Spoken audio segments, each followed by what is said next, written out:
constraints.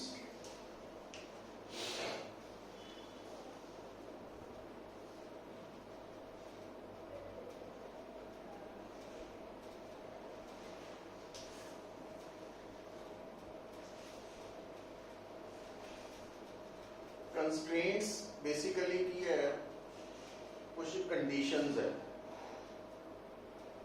ना, जिन्हों पंजाबी च आपां बंदिश भी कह सकते हैं भी आ काम कर सकते हैं नहीं कर सकते, तो वो जिहड़ा नहीं कर सकते वो कंस्ट्रेंट्स है साडे।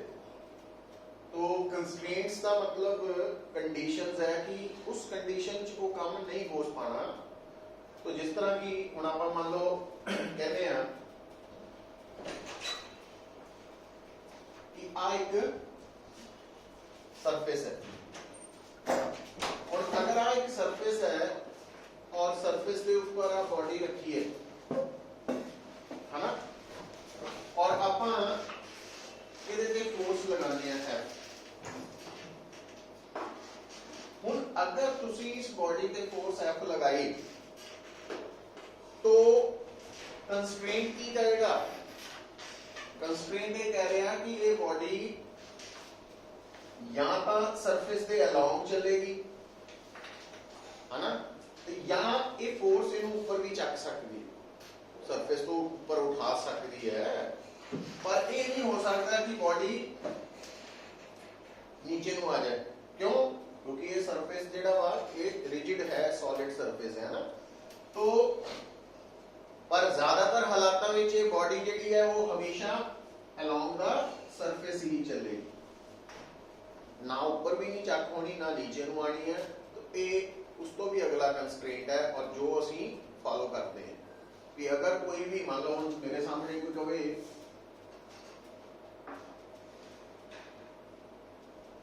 हुण आ बॉडी ने जदों भी आना नीचे को इस सरफेस के ऊपर हो तो नाल आना या इस तरह जाना ना, तो ये कंस्ट्रेंट्स आ गए। हुण इन्हां कंस्ट्रेंट्स का फायदा असीं की उठाने बच्चे, जिथे भी तुहाडे सामने कोई ऑब्जेक्ट किसी सरफेस के ऊपर मूव करे या मूव करने की कोशिश करे, तो तुसीं की करना होगा कि उस सरफेस के अलोंग ते उस सरफेस के परपेंडिकुलर दो डायरेक्शंस कंसीडर कर लें, दो डायरेक्शंस कंसीडर कर लें। और जिदा इहदे केस दे विच है सरफेस दे अलोंग आ बनिया और आ परपेंडिकुलर बनिया, ये दो डायरेक्शंस कंसीडर कर ली। बस उस तो अगला काम की करना तुसीं कि उस ऑब्जेक्ट ते लगन वालियां वेरीअस फोर्सेस जिन्हां चो उहदा वेट भी होएगा, नॉर्मल रिएक्शन भी होएगा, फ्रिक्शन भी हो सकती है, तो होर टेंशन भी हो सकती है, रीस्टोरिंग फोर्स भी हो सकती है। तो वो सारियां फोर्सेस असी नोट करते हैं।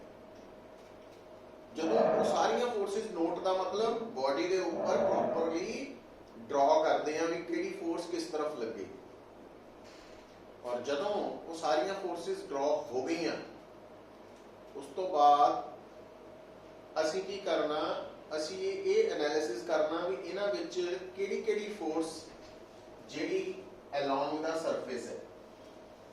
अलोंग द सरफेस का मतलब इस तरफ भी हो सकती, इस तरफ भी हो सकती। अलोंग द सरफेस मतलब इस तरफ भी फोर्स हो सकती, इस तरफ भी हो सकती। और फिर असी देखना किहड़ी force perpendicular to the surface, इस तरफ भी हो सकती, इस तरफ भी हो सकती। फिर आपां देखना किहड़ी फोर्स ना तो पूरी तरह नाल अलोंग द सरफेस है, ना पूरी तरह नाल परपेंडिकुलर टू द सरफेस। तीन स्टेप्स हो गए। ध्यान किहड़ा ते देना, जिहड़ियां फोर्सेस ना तो पूरी तरह नाल अलोंग द सरफेस है ना परपेंडिकुलर, उन्हां दे कंपोनेंट्स बना लेने, उस फोर्स दे कंपोनेंट बनाने। किहड़ा कंपोनेंट? एक अलोंग द सरफेस, दूजा परपेंडिकुलर द सरफेस। कहने का मतलब अल्टीमेटली असी सारियां फोर्सेस या अलोंग द सरफेस या perpendicular to the surface split कर लेने। और ये जिहड़ा कंस्ट्रेंट है वो दस रहा क्योंकि बॉडी ने सिर्फ मूव करना तो अलोंग द सरफेस करेगी, परपेंडिकुलर नहीं करेगी। ਸੋ ਇਹਦਾ ਮਤਲਬ ਜਿੰਨੀਆਂ ਵੀ forces perpendicular to the surface ਹੈ ਉਹ ਸਾਰੀਆਂ ਬੈਲੈਂਸ ਕਰਨਗੀਆਂ ਇੱਕ ਦੂਜੇ ਨੂੰ, ਤੋਂ ਉੱਥੋਂ ਇੱਕ ਇਕੁਏਸ਼ਨ ਬਣ ਜਾਏ। ਤੇ ਜਿਹੜੀਆਂ ਫੋਰਸਿਸ ਅਲੋਂਗ ਦਾ ਸਰਫੇਸ ਹੈ ਉਹ ਉਹਨਾਂ ਨੇ ਮਿਲ ਕੇ ਨੈਟ ਫੋਰਸ ਪੈਦਾ ਕਰਨੀ ਹੈ। तो मतलब उन्होंने वेक्टर सम के बराबर होना मास इनटू एक्सेलरेशन। तो वो ਜਿਹੜੀਆਂ ਦੋ ਇਕੁਏਸ਼ਨਸ ਬਣੀਆਂ ਉਹਨਾਂ ਨੂੰ ਸੋਲਵ ਕਰਕੇ ਅਸੀਂ एक्सेलरेशन ਕੱਢ ਸਕਦੇ ਹਾਂ ਜਾਂ ਜੋ ਕੋਈ ਵੀ ਅਨਨੋਨ ਫੈਕਟਰ ਨਿਕਾਲ ਸਕਦੇ ਹਾਂ। ਸੋ ਕਹਿਣ ਦਾ ਮਤਲਬ ਇਹ ਹੈ ਕਿ ਜਦੋਂ ਅਸੀਂ ਕੰਸਟ੍ਰੇਂਟਸ ਦੀ ਗੱਲ ਕਰਦੇ ਹਾਂ, ਇਹਦੇ ਵਿੱਚ ਕੰਸਟ੍ਰੇਂਟ ਨੂੰ ਸਮਝ ਰਹੇ ਹਾਂ, ਤਾਂ ਕੰਸਟ੍ਰੇਂਟ ਨੇ ਕੀ ਕੀਤਾ ਵੀ ਸਾਨੂੰ ਇਹ ਸੋਚਣ ਲਈ ਇੱਕ ਇਕੁਏਸ਼ਨ ਬਣਾਉਣ ਦਾ ਮੌਕਾ ਦਿੱਤਾ ਵੀ ਜਿਹੜੀ डायरेक्शन सरफेस के परपेंडिकुलर है उधर ਨੂੰ ਸਾਰੀਆਂ फोर्सेस बैलेंस हो जाती। मतलब ये इक्वेशन बनाने ਲਈ कंस्ट्रेंट ने ਸਾਨੂੰ ऑप्शन देती है एक, है ना, तो काम घटाता साਡਾ। अच्छा, इसी तरह नाल ਜਦੋਂ ਤੁਸੀਂ ਗੱਲ ਕਰਦੇ ਆ ਪੁਲੀ ਦੀ, पुली तो पुली के ऊपर जी स्ट्रिंग पास करती है उधर,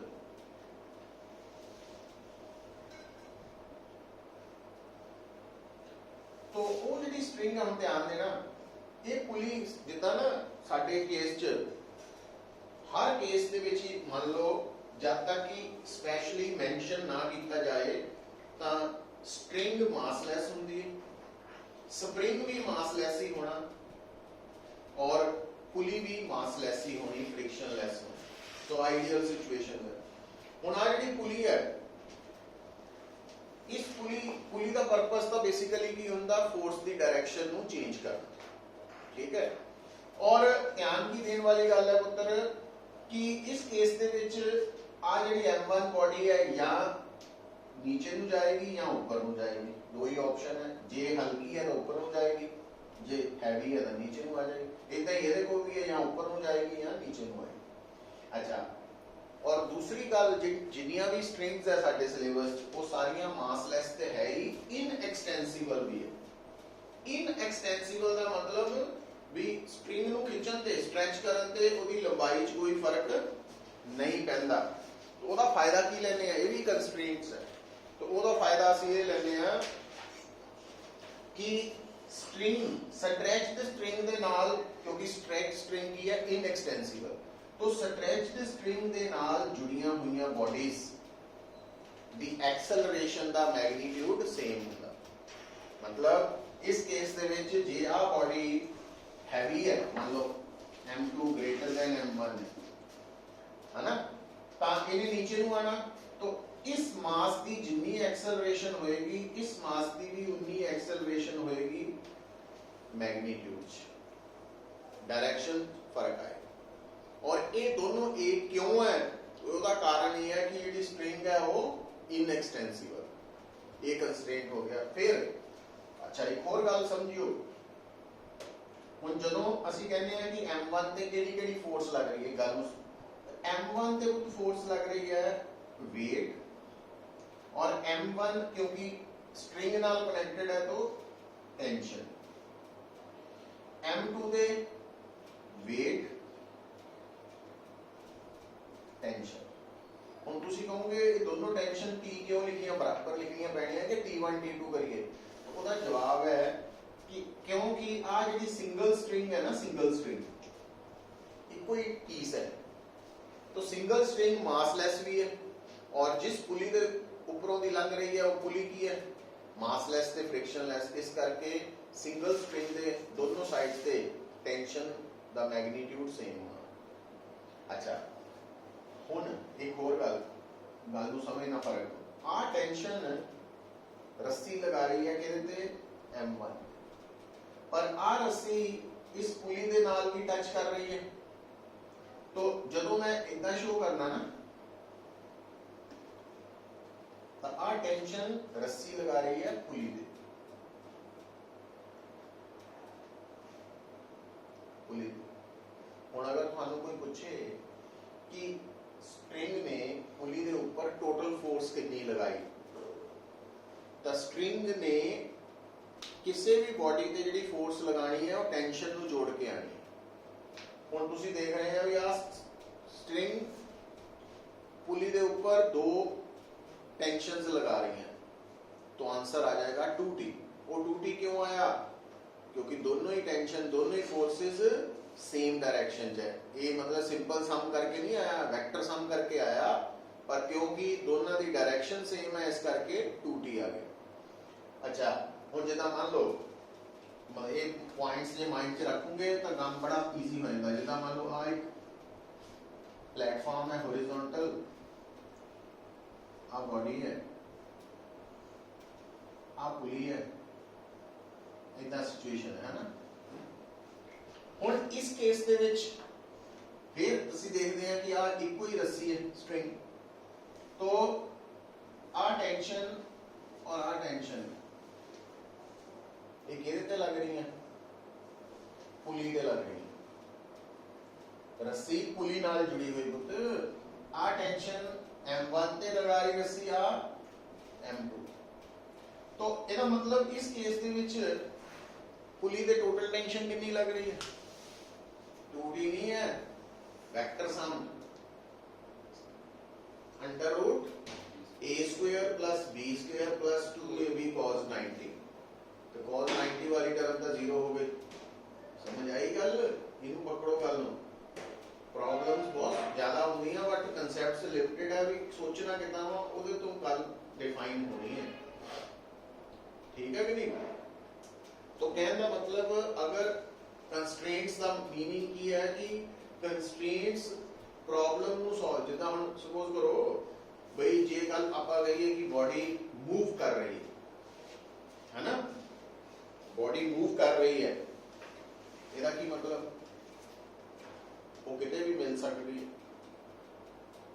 ना। ਹੁਣ ਜਿਦਾ ਸਪੋਜ਼ ਇਹਨੂੰ ਆਪਾਂ ਹੋਰ ਰਿਫਾਈਨ ਆਪਣੇ ਨਾਲ ਜੋੜ ਲਓ कि पेरेंट्स ने है ना, मान लो क्योंकि साडी जिहड़ी इंडियन सोसाइटी है ਉਹਦੇ ਚ लड़कियां दे कंस्ट्रेंट्स ज़्यादा वा, कंस्ट्रेंट्स भी ज़्यादा वा भी शाम ਨੂੰ ਹਨੇਰੇ ਪਏ ਤੋਂ ਬਾਅਦ घर ਤੋਂ ਬਾਹਰ नहीं निकलना। ਮੁੰਡਿਆਂ ਲਈ ਇਦਾਂ ਦਾ ਘੱਟ ਹੈ, थोड़ा है बट ज़्यादा नहीं है ना, या होर भी बड़े इदां दे कंस्ट्रेंट्स है। उन्हां चों एक आपां गल कर लैंदे आ कि मान लो एक बच्चा ही है 10-12 साल का, पेरेंट्स ने उन्होंने परमिट किया होया भी तू बाहर निकलना वा शाम नू है ना, पर गली च ही रहना, गली च ही रहना, एक कंस्ट्रेंट है। हुण जे वो कहे हुंदा भी 5 ਤੋਂ 7 घरों बाहर जा सकदा, हुण बाहर का मतलब पूरा शहर जिथे मर्जी घूमिया है, पर कंस्ट्रेंट लाता भी गली च ही रहना, या वध तो वध इस घर तक जा सकदा वा है ना। तो वो कंस्ट्रेंट के नाल उन्होंने आसानी हो गई भी जे मान लो उन्होंने बुलाना पै जाए, लभना पै जाए, तो उस एरिए च सर्च की जा सकती पहला तो। पर जे उन्होंने कहा हो भी जिथे मर्जी जाओ 5 ਤੋਂ 7, ਇਹਦਾ मतलब पूरा शहर ही देखना पैना। तो मतलब कंस्ट्रेंट्स की करते हैं, सानू रिस्ट्रिक्ट कर देंगे हैं ताकि मतलब सोल्यूशन निकलना आसान हो जाए। सो वही सेम चीज इत्थे है कि कंस्ट्रेंट्स जिहड़े है उन्हां दा मतलब बंदिश है, और वो पुली दी फॉर्म च भी आ सकता वा, सरफेस दे नाल भी जुड़िया हो सकता, मतलब ये सारे कंस्ट्रेंट्स दे अंडर आते हैं। आपां पढ़ लैंदे ना चीज़ां नूं, पर उहनूं समझदे नहीं। हुण ये जिहड़ा कंसैप्ट आपां डिस्कस कर रहे हैं कंस्ट्रेंट्स दे अंडर, इहदे विच आपां एक गल होर की सिੱਖ ਲਈ है कि इक्वेशन ऑफ मोशन किदां लिखी दी है। इक्वेशन ऑफ मोशन का मतलब net force is equal to mass into acceleration, ਉਹਨੂੰ ਲਿਖਣ ਦਾ ਤਰੀਕਾ। ਤੇ ਜੇ एक्सेलरेशन की गल करिए पुत्र, क्योंकि जिन्नियां भी वैक्टर क्वांटिटीज है उन्हां नाल डील करन लगे ना असीं कंपोनेंट्स की जे हेल्प लईए तो काम थोड़ा जिहा आसान हो जाए। तो हुण एक गल सुन लो, जदों असीं ये कहने आ ना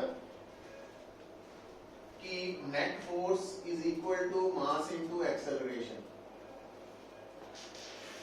तो ये नेट फोर्स जिस डायरेक्शन च एक्सेलरेशन भी उसी डायरेक्शन में।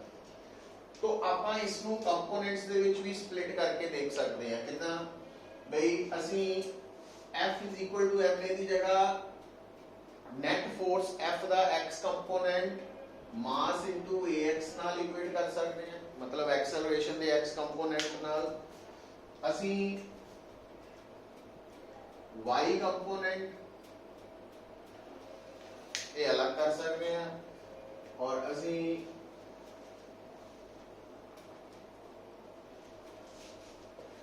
मतलब ਅਸੀਂ ਸਿੰਗਲ ਇਕੁਏਸ਼ਨ ਵੈਕਟਰ ਫਾਰਮ ਚ ਵੀ ਯੂਜ਼ ਕਰ ਸਕਦੇ ਹਾਂ ਜਾਂ along x axis along y axis separately ਵੀ ਕਰ ਸਕਦੇ। ਅੱਛਾ ਹੁਣ ਇਹਦੇ ਚ ਇਦਾਂ ਹੋ ਸਕਦਾ ਮੰਨ ਲਓ ਬਾਈ ਚਾਂਸ ਅਸੀਂ ਕੀ ਦੇਖੀਏ ਕਿ ਜਿਹੜੀ ਨੈਟ ਫੋਰਸ ਹੈ ਉਹ ਸਾਰੀ ਦੀ ਸਾਰੀ ਅਲੋਂਗ x ਐਕਸਿਸ ਹੈ।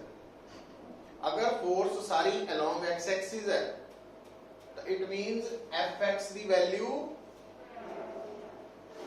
f ਦੇ ਬਰਾਬਰ ਹੀ पर उस केस एफ वाई भी जीरो हो जाना ते एफ जेड भी जीरो हो जाना। क्यों? क्योंकि ये गल भुलनी नहीं है, वैक्टर्स पढ़ाई जाती है कि अगर मान लो थोड़ा एक वैक्टर है ए बी सी कोई भी वैक्टर है तो इस वैक्टर के परपेंडिकुलर जी डायरेक्शन होंगी है तो आ जी डायरेक्शन है डॉटेड लाइन वाली अगर मैनू कोई कहे कि इस डायरेक्शन के अलोंग इस वेक्टर का कंपोनेंट लिखो कि आना जीरो होना मतलब कोई भी जिहड़ा वेक्टर है उसका कंपोनेंट अपनी डायरेक्शन वाल वो खुद आप ही है ते उस तो इलावा परपेंडिकुलर डायरेक्शन वाल जीरो है। तो मतलब हाँ अगर मैनू कोई कहे कि आ वेक्टर है आ लाल वाले का कंपोनेंट लिखो फिर मैनू लाल और इहदे विच एंगल नोट करना पैना ए cos थीटा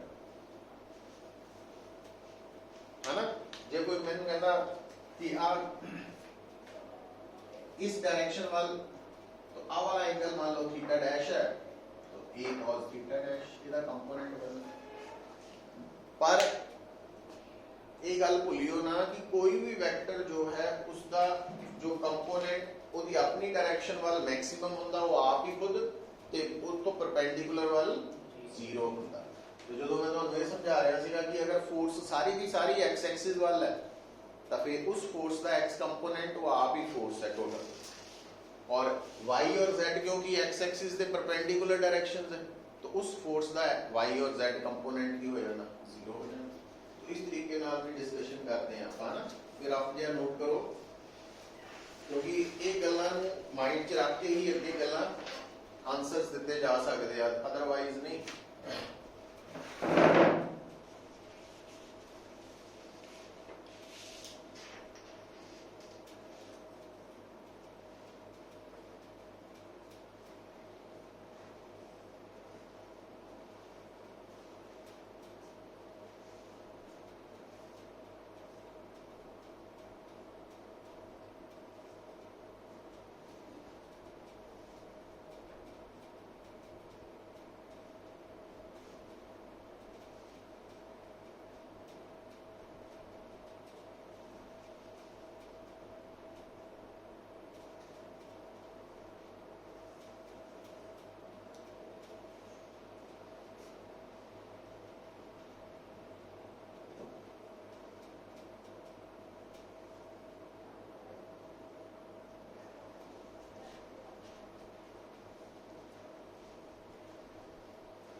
अच्छा ਹੁਣ ਇਸ ਤੋਂ ਪਹਿਲਾਂ ਕਿ ਇਹਨਾਂ ਨੂੰ ਦੁਬਾਰਾ ਫੇਰ ਆਪਾਂ ਡਿਸਕਸ਼ਨ ਚ ਲੈ ਕੇ ਆਈਏ, ਹੁਣ ਹੈਡਿੰਗ ਲਿਖੋ ਫ੍ਰਿਕਸ਼ਨ ਬਾਰੇ। तो वो बड़ा इंपॉर्टेंट कंसेप्ट है।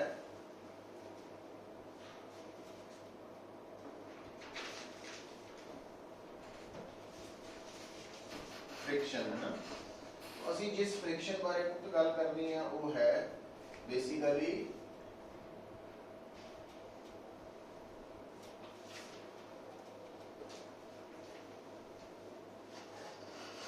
स्लाइडिंग फ्रिक्शन, जबकि दूसरी होती है रोलिंग फ्रिक्शन। और रोलिंग फ्रिक्शन का कारण है हार्डनेस और सॉफ्टनेस ऑफ द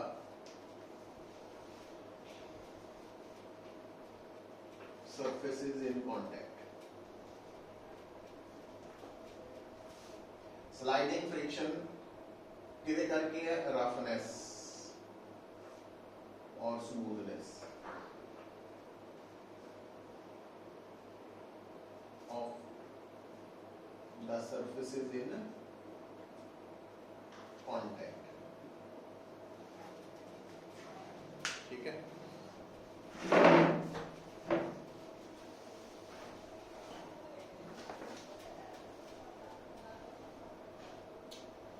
सो एक गल सुन लो, देखो शायद तुहानू याद होए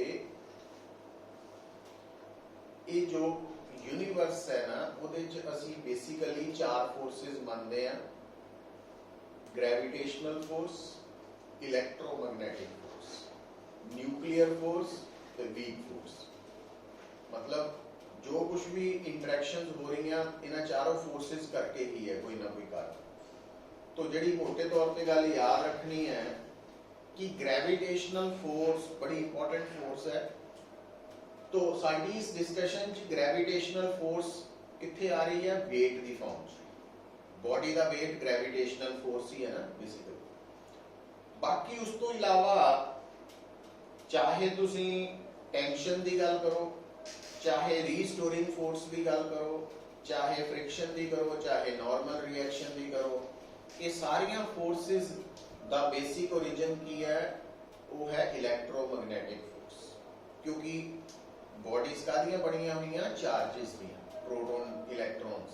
सो इस करके ये जिन्नियां भी फोर्सेस है इन्हां दा बेसिक ओरिजिन की है, ये इलेक्ट्रोमैग्नेटिक फोर्सेस करके सारा कुछ हो रहा। ये सारियां फोर्सेस असी ऑब्जर्व कर पा रहे। तो हुण साडा सारा ध्यान फ्रिक्शन वाल आ जाना चाहिए ना, वो भी स्लाइडिंग फ्रिक्शन है। जदों असी फ्रिक्शन कहांगे तो स्लाइडिंग फ्रिक्शन है। हुण स्लाइडिंग फ्रिक्शन नूं असी जदों कैटेगराइज करते हैं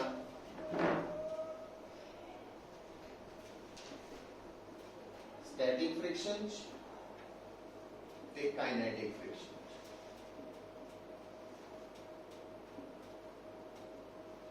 और कई बार डायनामिक फ्रिक्शन भी कह देते हैं। इनको चीज ही है FK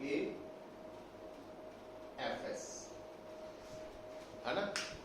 हुण ये तो सानू आइडिया होना चाहिए कि अगर कोई भी बॉडी दूसरी बॉडी के सरफेस पे मूव करने की कोशिश कर रही, टेंड्स टू मूव नहीं कर पाई बट कर रही है कोशिश। जिदा कि जो मैं पुश कर रहा पर ये हिलता नहीं पाया, तो इसका मतलब इस बॉडी और सरफेस च स्टैटिक फ्रिक्शन है। तो स्टैटिक फ्रिक्शन के बारे जो असी स्टडी करते हैं तो स्टैटिक फ्रिक्शन वेले ना पुत सुनो, क्योंकि स्टैटिक फ्रिक्शन उदों कंसीडर करनी है जो बॉडी सरफेस से रुकी हुई इक्विलिब्रियम च। तो उस इक्विलिब्रियम कंडीशन तो असी स्टैटिक फ्रिक्शन की वैल्यू नोट कर सकते हैं। कितना करनी है मैं दसदा सारा। तो स्टैटिक फ्रिक्शन की वैल्यू नूं जदों भी कैलकुलेट करना तो ਉਹਦਾ कोई सिंगल फार्मूला नहीं है भी आप कहिए फार्मूला लाओ। तो स्टैटिक फ्रिक्शन ਲਈ ਸਾਨੂੰ उस रुकी हुई बॉडी के ऊपर लगन वालियां various forces plus static friction draw करके इक्विलिब्रियम कंडीशन तो स्टैटिक फ्रिक्शन आएगी। हुणी मैं दसदा। और स्टैटिक फ्रिक्शन की वैल्यू घट्टो घट 0 ते वध तो वध मैक्सिमम वैल्यू हो सकती। और स्टैटिक की मैक्सिमम वैल्यू ਨੂੰ ਅਸੀਂ ਕਹਿੰਦੇ ਆ ਲਿਮਟਿੰਗ ਫ੍ਰਿਕਸ਼ਨ। और लिमिटिंग फ्रिक्शन ਨੂੰ ਕੱਢਣ ਲਈ ਸਾਡੇ ਕੋਲ ਫਾਰਮੂਲਾ ਹੈ μSN। μSN तो ਤੁਸੀਂ लिमिटिंग फ्रिक्शन निकाल सकते हैं फार्मूला बेस्ड, पर ਤੁਸੀਂ स्टैटिक फ्रिक्शन फार्मूला तो नहीं निकलनी, वो कंडीशन तो निकलनी। ठीक है, वो मैं नहीं दसदा। हुण आ देखो, इधर आओ। हुण इस केस च जिहड़ी काइनेटिक फ्रिक्शन है ये भी फार्मूला तो निकल आनी है।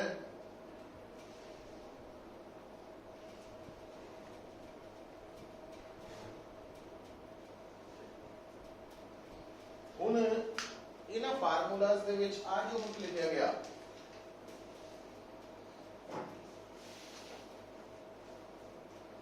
ये है कोएफिशिएंट ऑफ स्टैटिक फ्रिक्शन, तो ये है कोएफिशिएंट ऑफ काइनेटिक फ्रिक्शन। और कोएफिशिएंट ऑफ स्टैटिक फ्रिक्शन हमेशा हमेशा बड़ा होता, ठीक है। पर हुण सुन लो गल, कई न्यूमेरिकल्स दे विच जदों तुसी स्टेटमेंट पढ़ोगे ना, उन्हें जिहड़ी टर्म लिखी होएगी वो लिखी होएगी कोएफिशिएंट ऑफ फ्रिक्शन। मतलब उन्हें ना स्टैटिक लिखना ना काइनेटिक, उन्हें कल्ला कोएफिशिएंट ऑफ फ्रिक्शन लिख देना। इसदा मतलब उस केस च तुसी म्यू एस ते म्यू के दी जगह कल्ला म्यू यूज कर सकते हैं उस केस। बट अदरवाइज जे मान लो मैनू किसी न्यूमेरिकल दे विच म्यू एस भी दिता होए म्यू के भी दिता होए, तो फिर मैं म्यू एस नु लिमिटिंग फ्रिक्शन लिए यूज करना और म्यू के नु काइनेटिकली करना, फिर उथे नहीं भी जड़ा मर्जी यूज कर लिए ना। सो एक दा ख्याल, ठीक है। हुण एक होर गल, चाहे म्यू एस हमेशा म्यू के तो बड़ा वा, पर जदों असीं गल करते हैं एफ एस दी, तो ये नहीं कह सकते कि अगर म्यू एस एफ के म्यू के तो बड़ा वा दैट मींस एफ एस भी एफ के तो बड़ा वा ना। तो एफ एस की वैल्यू एफ के तो घट भी हो सकती है, एफ एस की वैल्यू बराबर भी हो सकती है, एफ एस की वैल्यू ज्यादा भी हो सकती है, ज्यादा भी हो सकती है।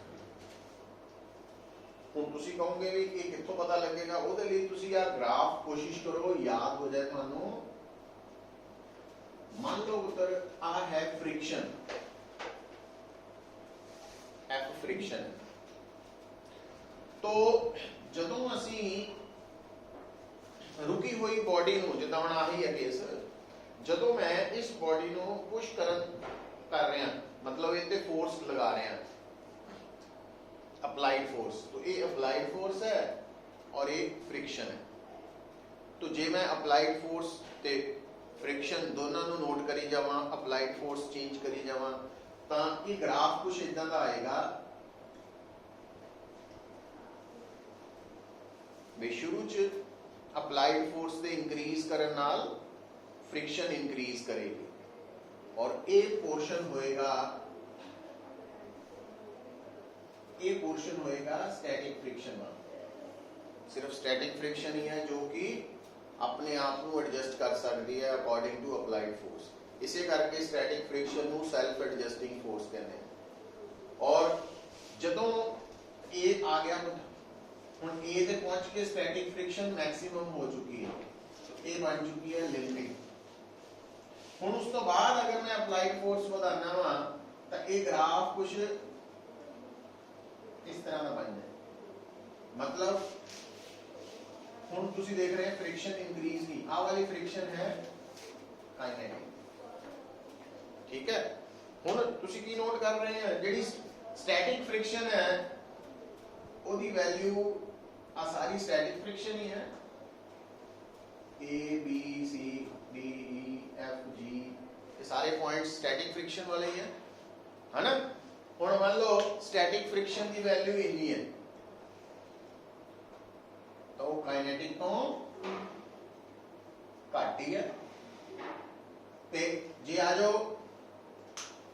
ਆ G ਤੇ स्टैटिक फ्रिक्शन इन्नी है, काइनेटिक इन्नी है, ਇਹਦਾ मतलब ਹੁਣ स्टैटिक की है ज्यादा। और जे मान लो आप पॉइंट ले लेने इधर तो बराबर भी है। सो इस करके म्यू एस हमेशा म्यू के तो बड़ा वा, बट एफ एस की वैल्यू हमेशा एफ के दे बराबर या इदा नहीं है, वो ऑप्शन आ सकती है, तीनों ऑप्शन पॉसिबल है ना।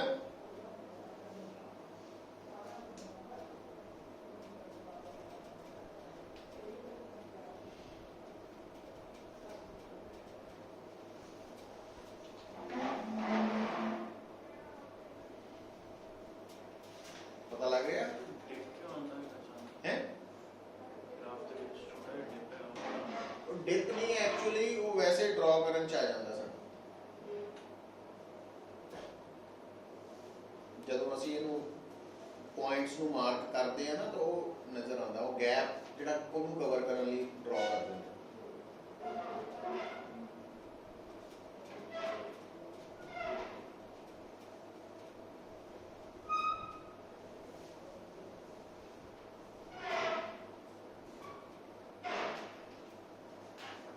ਹੁਣ ਦੇਖੋ,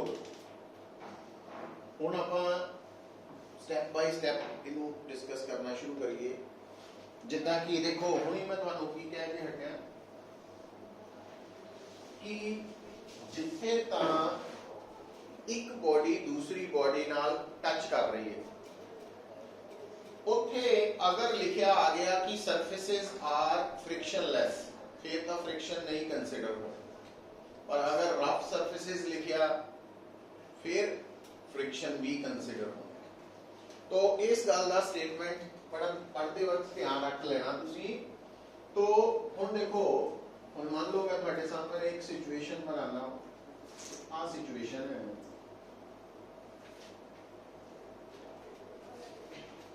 कि आ है रफ सरफेस, हॉरिजॉन्टल है, ਇਹਦੇ ਤੇ ਰੱਖੀ ਹੋਈ ਆ ਜਿਹੜੀ ਬॉडी है, इसका मास m है, ठीक है। और नाल में शो किया होया कि ये बॉडी ਜਿਹੜੀ है ये ਅਸੀਂ फोर्स F लगा के पुल कर रहे हैं, है ना, कुछ इतना की सिचुएशन। हुण अगर तो उन्हें लिखिया वा भी इस फोर्स करके बॉडी डज नॉट मूव,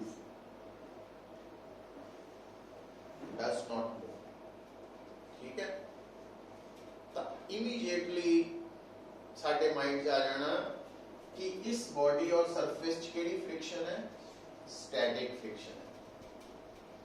अच्छा, फ्रिक्शन चाहे स्टैटिक होए चाहे काइनेटिक होए, एक तो वो फ्रिक्शन की डायरेक्शन आपां कितना शो करनी है, जिहड़ा आ बॉडी और surface they which common surface of contact है वाला, जिथे दो बॉडीज जुड़ियां, इहदे अलोंग शो करनी है, basically tangential to this common surface, ठीक है। तो इस आईडी लाइन थोड़ी मोटी करती बोल्ड, इहदे अलोंग फ्रिक्शन शो होनी है, किधर को होनी है, तो वो बड़ा सिंपल आंसर है कि जिधर नू बॉडी, दोबारा सुनियो, जिधर नू बॉडी मूव कर रही है या मूव करने की कोशिश कर रही है, ਉਹਦੇ ऑपोजिट होनी। हुण आ देखो,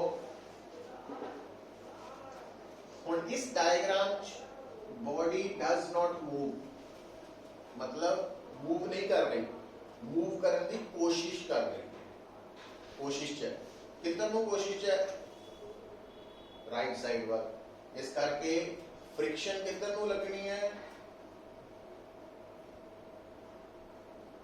केड़ी, स्टैटिक आ होनी। अच्छा, हुण इस तो इलावा वेट ते नॉर्मल रिएक्शन तो होनी है,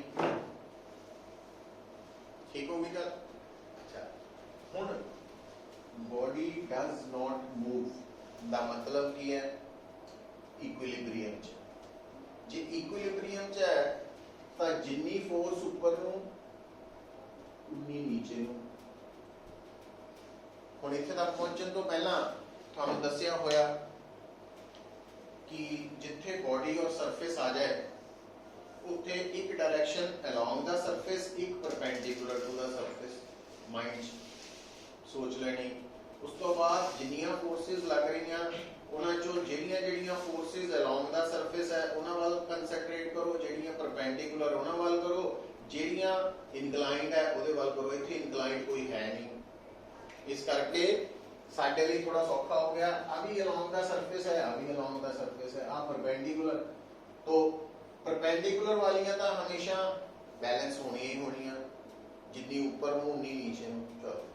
और क्योंकि बॉडी मूव नहीं कर रही, इक्विलिब्रियम च, इस करके अलोंग द सरफेस भी बैलेंस हो जानी है।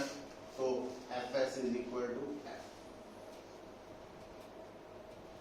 मतलब स्टैटिक फ्रिक्शन की वैल्यू अप्लाइड फोर्स पे डिपेंड करेगी कितनी होगी। जे अप्लाइड फोर्स मान लो आ 0 है तो स्टैटिक भी 0 है। जे मान लो ये 1 न्यूटन लगाने से भी बॉडी मूव नहीं की तो स्टैटिक फ्रिक्शन उस वक्त 1 न्यूटन है।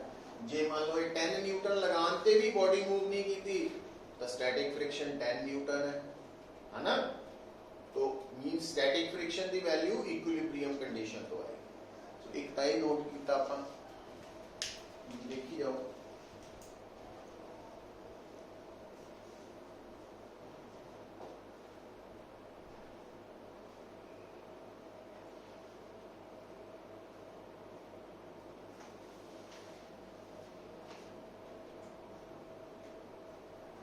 और ये जिन्नियां भी प्रॉब्लम्स आपां सॉल्व करते हैं ना तो बार-बार दस्सिया, देखो मैकेनिक्स दे विच हर प्रॉब्लम नूं सॉल्व करन लई सानू फ्रेम ऑफ रेफरेंस मनना पैंदा।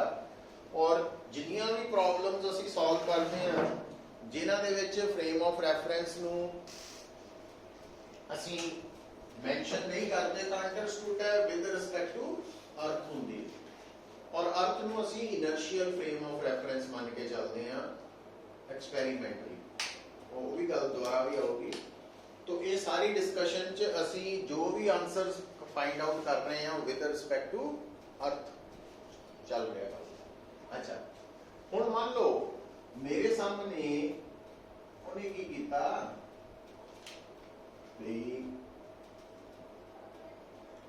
जी अप्लाइड फोर्स है वो इंक्लाइन करती है इदा करती। तो फिर अच्छा फोर्स इंक्लाइन करती पर नाल लिखिया बॉडी डज नॉट मूव, मतलब कंडीशन देती है।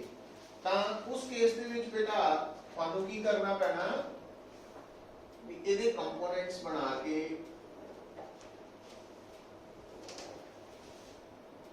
पता ना कंपोनेंट्स। हुण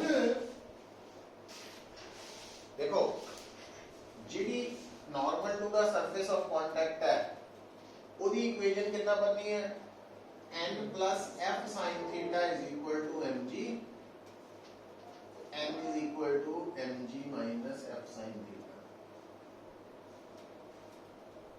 और क्योंकि बॉडी मूव नहीं कर रही तो आ वाली इक्वेशन की बननी static friction f cos theta।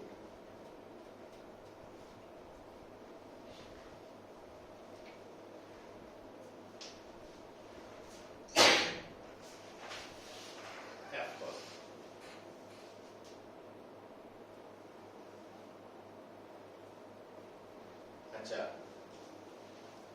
एक हुंदी वो तो स्टैटिक फ्रिक्शन और एक हुंदी limiting friction.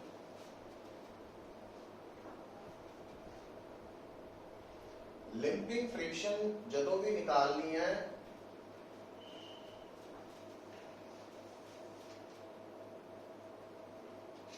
New S N तो और एन इथों आ चुका ना।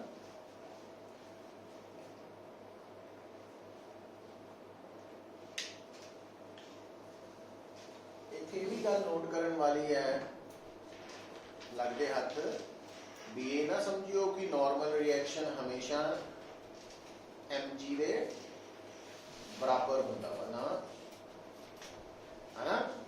प्लस एक और सुन लो गल, देखो mg का की मतलब है, इस डायग्राम च mg का की मतलब है, तो mg का मतलब है जिहड़ी बॉडी असी कंसिडर कर रहे हैं ना पुत, ओदे ते अर्थ करके लगन वाली ग्रेविटेशनल फोर्स, समझ गए। एफ का की मतलब है बॉडी ते लगन वाली अप्लाइड फोर्स, कौन लगा रहा वो जरूरी नहीं है, मान लो असी खिंच रहे हैं रस्सी बन के या जुदा भी, वो हो गया। एन की है नॉर्मल रिएक्शन तक तो गल ठीक है, पर एन आई किथों आ, जदों बॉडी ने सरफेस नाल कॉन्टैक्ट बनाया, है ना। ਇਹਦਾ मतलब नॉर्मल रिएक्शन की है, सरफेस ने बॉडी ते जड़ी कॉन्टैक्ट बना करके फोर्स लगाई, है ना। अच्छा एफ एस की है, किहदे ते लग रही है, कौन लगा रहा, सरफेस, सरफेस लगा रहा, है ना। इस सिचुएशन च सरफेस बॉडी ते कितनी फोर्सेस लगा रहे हैं, दो, केड़ी केड़ी, एफ साइन थीटा नहीं, एफ एस ते normal reaction. F S static friction है, वो बॉडी ते कदों लगेगी, जदों बॉडी सरफेस नाल टच च होएगी। जे मान लो सरफेस को टच को हटा दईए, नाल ही नॉर्मल रिएक्शन भी जीरो, नाल ही एफएस भी जीरो। ਇਹਦਾ मतलब हुणे गल नूं बिठाओ, एक जे समझ गया तो कोई मुश्किल काम नहीं है, क्योंकि स्टेटमेंट च की आंदा वा भी उन्हें कहना भी नॉर्मल रिएक्शन निकालो, तुसी निकाल लिया, उन्हें कहना स्टैटिक फ्रिक्शन निकालो, तुसी निकाल लई, पर जे उन्हें वही क्वेश्चन पुट कीता भी इस सिचुएशन च दसो सरफेस ने बॉडी पे कितनी फोर्स लगाई, तो वही नहीं पता लगा। तो सरफेस ने बॉडी पे कितनी फोर्स लगाई है, एक कंपोनेंट है नॉर्मल रिएक्शन, दूजा है एफएस, और टोटल फोर्स कटन लिए की करांगे, दोनों का वेक्टर सम लेना, under root n square plus f s square, है ना। अच्छा हम आ जाओ इधर नोट, तो अगर सरफेस ने बॉडी पे फोर्स लगाई है under root n square plus f s square इस सिचुएशन में, तो फिर बॉडी ने सरफेस पे कितनी फोर्स लगाई है,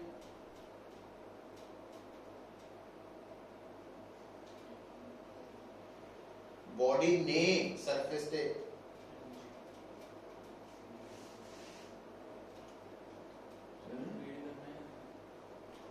जे मैं कहा पुत्र इस सिचुएशन च ये डायग्राम दे हिसाब नाल मैं क्वेश्चन कर रहा भी इस डायग्राम दे अकॉर्डिंगली सरफेस ने बॉडी पे कितनी फोर्स लगाई,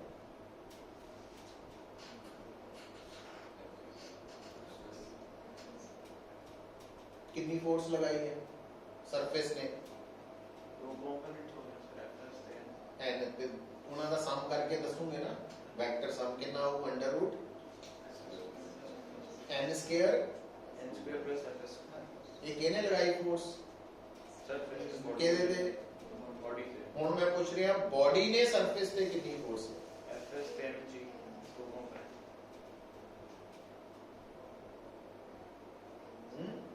एमजी से एफएस दो,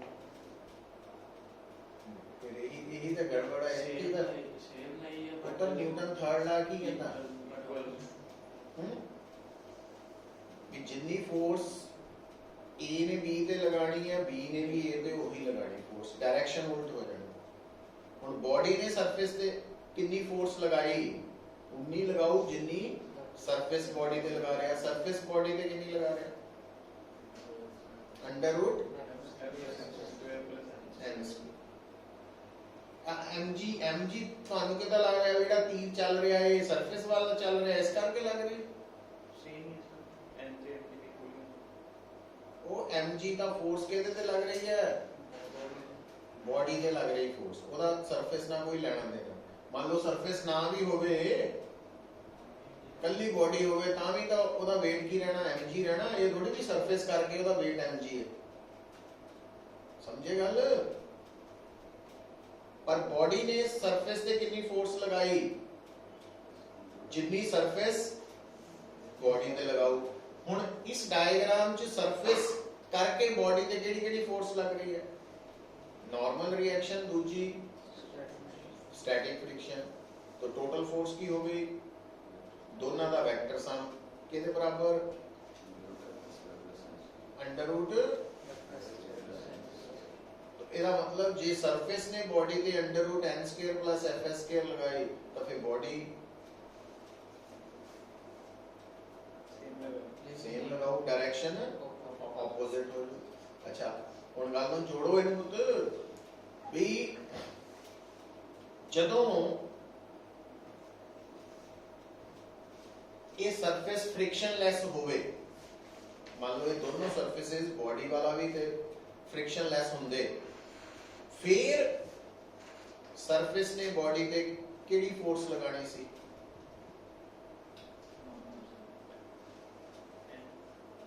नॉर्मल रिएक्शन ही रह गए तो फिर बॉडी ने सरफेस पे केड़ी लगानी सी नॉर्मल रिएक्शन है ना कि नहीं ਇਹਦਾ मतलब ਇਹ ਨਾ ਕਹੀਓ ਵੀ ਜਦੋਂ ਦੋ ਬੋਡੀਜ਼ ਇੱਕ ਬੋਡੀ ਦੂਜੀ ਬੋਡੀ ਨੂੰ ਟੱਚ ਕਰਦੀ ਹੈ ਤਾਂ ਇੱਕ ਦੂਜੇ ਤੇ ਜਿਹੜੀ ਫੋਰਸ ਲਗਾਉਂਦੀਆਂ ਵਾ ਅਗਰ ਉਹ ਦੋਨੋਂ ਸਰਫੇਸਿਸ ਫ੍ਰਿਕਸ਼ਨ ਲੈਸ ਹੈ ਤਾਂ ਕਿਹੜੀ ਫੋਰਸ ਲਗਾਉਂਦੀਆਂ ਨਾਰਮਲ ਰਿਐਕਸ਼ਨ ਸਮਝ ਗਏ ਉਹਦੇ ਚ weight ਦਾ ਕੋਈ ਕੰਮ ਨਹੀਂ ਲੈਣਾ ਦੇਣਾ ਨਹੀਂ ਹਾਂ ਉਹ ਇਕੁਏਸ਼ਨ ਤੋਂ n ਦੀ ਵੈਲਿਊ weight ਦੇ ਬਰਾਬਰ ਆ ਜਾਏ ਤਾਂ ਅਲੱਗ ਚੀਜ਼ ਹੈ ਬਟ ਇਦਾਂ ਨਹੀਂ ਕਹਿਣਾ ਕਿ mg ਦੇ ਬਰਾਬਰ ਲੱਗ ਸਮਝ ਆਈ ਗੱਲ ਕਿ ਨਹੀਂ बोलो ਹੁਣ ਦੇਖੋ ਹੁਣ ਆ ਦੇਖਿਓ ਹੁਣ ਇਸ ਗੱਲ ਨੂੰ ਆਪਾਂ ਕਲੀਅਰ ਕਰ ਲੈਣੇ ਉੱਤੇ ਆ ਲਓ ਮੰਨ ਲਓ ਤੁਹਾਡੇ ਸਾਹਮਣੇ ਆ ਇੱਕ ਸਮੂਥ ਇਨਕਲਾइंड प्लेन है ठीक है और इस इंक्लाइंड प्लेन पे ਆਪਾਂ ਕੀ ਕੀਤਾ ਬੋਡੀ ਰੱਖਤੀ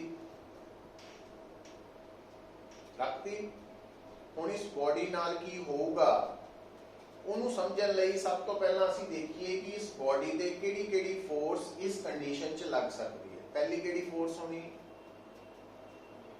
weight ਤੋਂ ਸ਼ੁਰੂ ਕਰਿਆ ਕਰੋ weight हमेशा वर्टिकली डाउनवर्ड होना और नॉर्मल रिएक्शन हमेशा surface of contact they perpendicular होना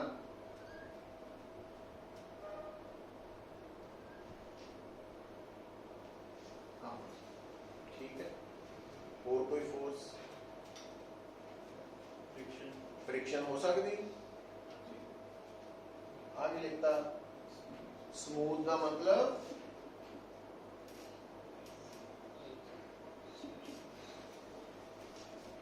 समझेंगे फ्रिक्शन नहीं होनी टेंशन रीस्टोरिंग फोर्स कुछ भी नहीं बस आही सी है ठीक है अच्छा हुण अगे चलो हुण इमीडिएटली जिथे भी दो बॉडीज आपस च कांटेक्ट च है तो आपां along the common surface of contact एक डायरेक्शन ले ली दूजी ओदे परपेंडिकुलर ले ली हुण इत्थे कोई देखो कोई इदां दी फोर्स है जिहड़ी प्योरली अलोंग द सरफेस होए अलोंग द सरफेस कोई फोर्स है परपेंडिकुलर टू द सरफेस जिहड़ी inclined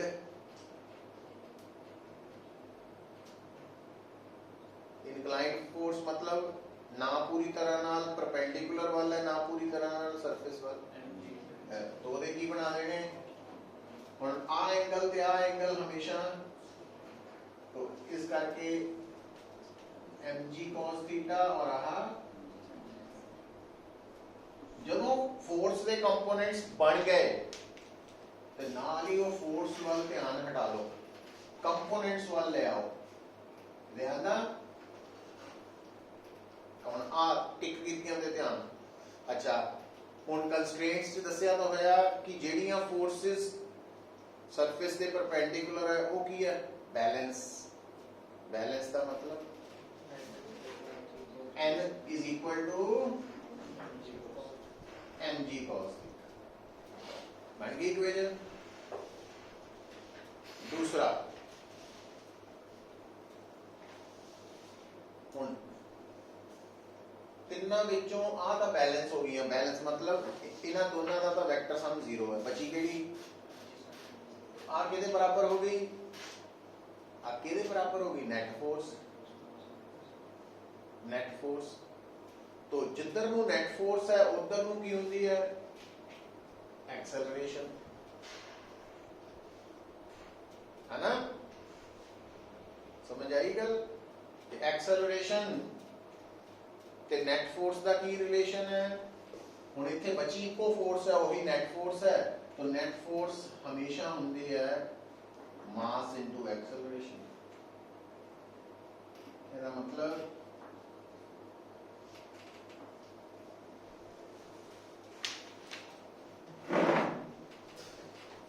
की गल सीखी पुत्र,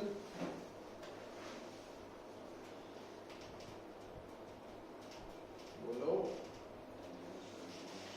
तो गल ये सीखी दिमाग नू कहना कि अगर कोई स्मूथ या फ्रिक्शनलैस इंक्लाइंड प्लेन है, ਉਹਦੇ ਤੇ कोई बॉडी रख के छड्डी जाए तो वो बॉडी ने किधर नू आना, नीचे नू, और ਉਹਦੀ एक्सेलरेशन कितनी होनी, g sin थीटा। समझ गए, g sin थीटा। ये उदा ही गल याद रखनी कि अगर कोई सानू कहे कि सर्टन हाइट तो जे बॉडी नू ड्रॉप करिए तो ਉਹਦੀ एक्सेलरेशन कितनी होंदी, कल्ली g, स्मॉल g होंदी ना। ਇਹਦਾ मतलब स्मूथ इंक्लाइंड प्लेन ते अपने आप नीचे आ रही बॉडी की एक्सेलरेशन कितनी होंदी,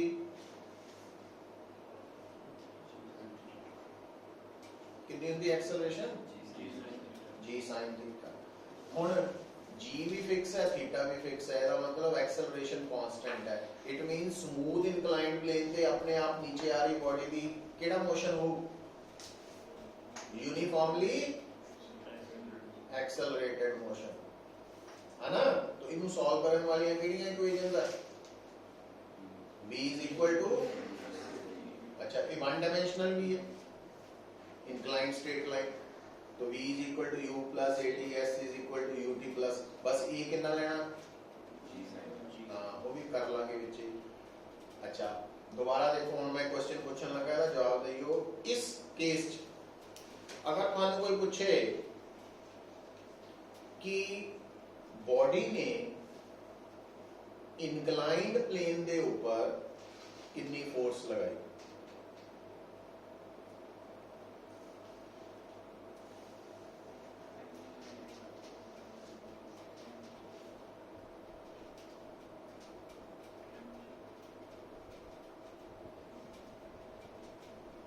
पिछले केस च की समझा के हटे, बोलते पंजाबी जी गल करन दे आपां कि नहीं, की गल दसी सी तुहानू। पिछले न्यूमेरिकल च mg sin theta दे रहे हैं, इक्वल पिछले न्यूमेरिकल छੱਡ ਦਿਓ ਇਹਨੂੰ। पिछले न्यूमेरिकल च की दसिया सीगा कि पिछला डायग्राम कड्डो, ਉਹਦੇ ਚ ਦੱਸੋ कि ਜਿਹੜਾ बॉडी है सरफेस ਤੇ कितनी फोर्स लगा रही सी। आंसर किया वो अंडर रूट fs के, है ना। फ्रिक्शन ही है कि निकल रहा ਇੱਥੇ ਗੱਲਾਂ ਕੀ ਹੋ ਜੂ, n हो जू, और n ਦੀ वैल्यू कितनी है, है cos theta तो ਇਹਦਾ मतलब इस केस च कितनी फोर्स लग रही है?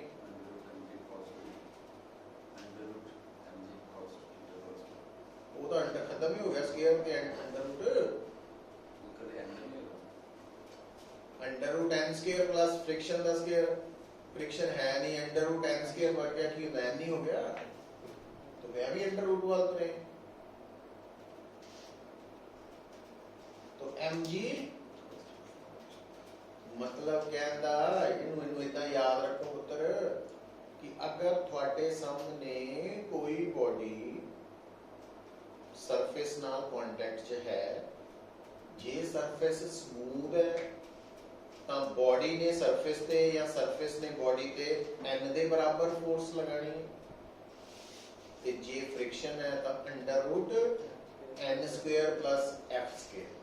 F का मतलब फ्रिक्शन, वो स्टैटिक भी हो सकती, काइनेटिक भी, लिफ्टिंग भी, कुछ भी हो। समझ आई गल? जबकि वो जेड़ा mg है ना, उन्होंने देखना mg हमेशा बॉडी ते लगन वाली फोर्स है, उसका सरफेस ना कोई लेना देना नहीं, वो अर्थ करके है। समझे? तो पंगा ही इत्थे है ना, +1 2 सब कर जाने आपां, तो जदों ये चीज़ां दी समझ ही है नहीं तो न्यूमेरिकल कित्थों आ जाने, आंसर कित्थों आ जाने? ये पॉइंट्स ਨੂੰ ਭੁੱਲਿਓ ना। चलो ਹੁਣ ਆਪਾਂ ਇਹਨੂੰ ਹੋਰ ਥੋੜਾ ਜਿਹਾ ਇਹਨੂੰ ਹੀ ਇਸੇ ਨਿਊਮੈਰੀਕਲ ਨੂੰ ਹੁਣ ਮੈਂ ਸਰਫੇਸ ਕਰਤਾ ਮੁੱਦ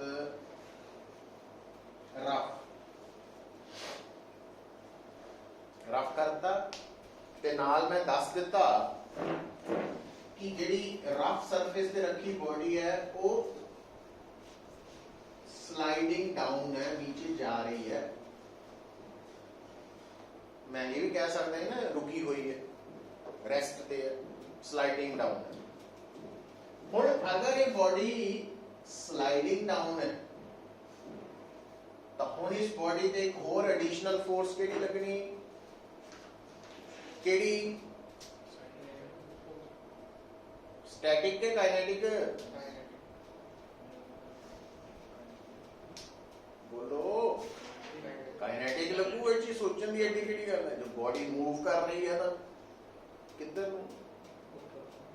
ऊपर, क्योंकि बॉडी सरफेस के हिसाब नाल नीचे नु आ रही है तो फ्रिक्शन है ना। हुण जदों आ गया, हुण इस केस दे विच फिर वही गल आ गई, इक्वेशंस ऑफ मोशन लिखनी है। ਆਪਾਂ mg ਦੇ ਕੰਪੋਨੈਂਟਸ ਪਹਿਲੇ ਬਣਾ ਚੁੱਕੇ ਹਾਂ ਸਾਰਾ ਕੰਮ। अब ਹੁਣ ਆ ਦੋਨੋਂ ਬਰਾਬਰ ਰਹਿਣਗੇ। अच्छा ਤੇ ਨੈਟ ਫੋਰਸ ਕਿੱਦਾਂ ਲਿਖਾਂਗੇ? ਨੈਟ ਫੋਰਸ ਉਹਨਾਂ ਫੋਰਸਸ ਨੂੰ ਜੋੜ ਕੇ ਆਏਗੀ ਜਿਹੜੀਆਂ ਅਲੋਂਗ ਦਾ ਸਰਫੇਸ ਹੈ। ਠੀਕ ਹੈ? हाँ हुण ओहदा समझ लो, जदों तुसी नेट फोर्स लिखनी है किहड़े केस च? when two surfaces are in contact and one body is moving over the surface of other, उस सिचुएशन में तुसी पता की करना, लेफ्ट साइड ते रूटीन बना लो भी तुसी नेट फोर्स लिखण लई बॉडी दे मास नू बॉडी दी एक्सेलरेशन नाल मल्टीप्लाई कर। राइट साइड ते की लिखना, डायग्राम वाल निगाह रखनी है, ਜਿਹੜੀਆਂ ਫੋਰਸਿਸ ਅਲੋਂਗ ਦਾ ਸਰਫੇਸ ਹੈ, ਦੋ ਹੀ ਹੈ ਨਾ, ਇੱਕ ਤੇ ਦੋ, ਉਹਨਾਂ ਵਿੱਚੋਂ ਜਿਹੜੀ ਫੋਰਸ ਦੀ ਡਾਇਰੈਕਸ਼ਨ ਐਕਸਲਰੇਸ਼ਨ ਵਾਲੀ ਹੈ ਉਹਨੂੰ ਪਲੱਸ ਲੈ ਲੈਣਾ, ਤੇ ਜਿਹਦੀ ਡਾਇਰੈਕਸ਼ਨ ਆਪੋਜ਼ਿਟ ਹੈ ਐਕਸਲਰੇਸ਼ਨ ਦੇ ਉਹਨੂੰ ਮਾਈਨਸ ਲੈ ਕੇ ਵੈਕਟਰ ਸਮ ਕੰਪਲੀਟ ਹੋ ਗਿਆ ਸਾਡਾ। ਇਕੁਏਸ਼ਨ ਬਣ ਗਈ। ਠੀਕ ਹੈ? ਪਲੱਸ ਹਾਲੇ ਹੁਣ fk ਦੀ ਵੈਲਿਊ ਦਾ ਅੱਗੇ ਸੰਬੰਧ ਕਿਹਦੇ ਨਾਲ ਹੈ? μ k n ਨਾਲ।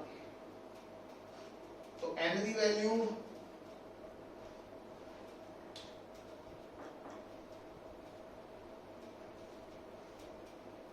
तो f की वैल्यू तो m is equal to mg sin theta minus mu के mg cos थीटा।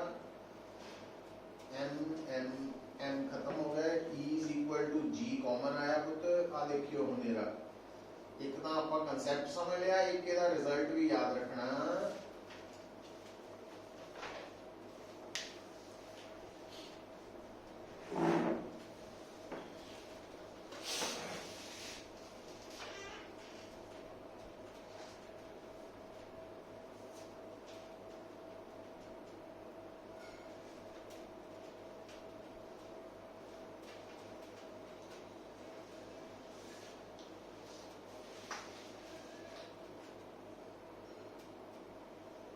लग गया कितना इक्वेशंस ऑफ मोशन लिखनी है फिर सॉल्व करनी है आंसर निकाल सकते हो।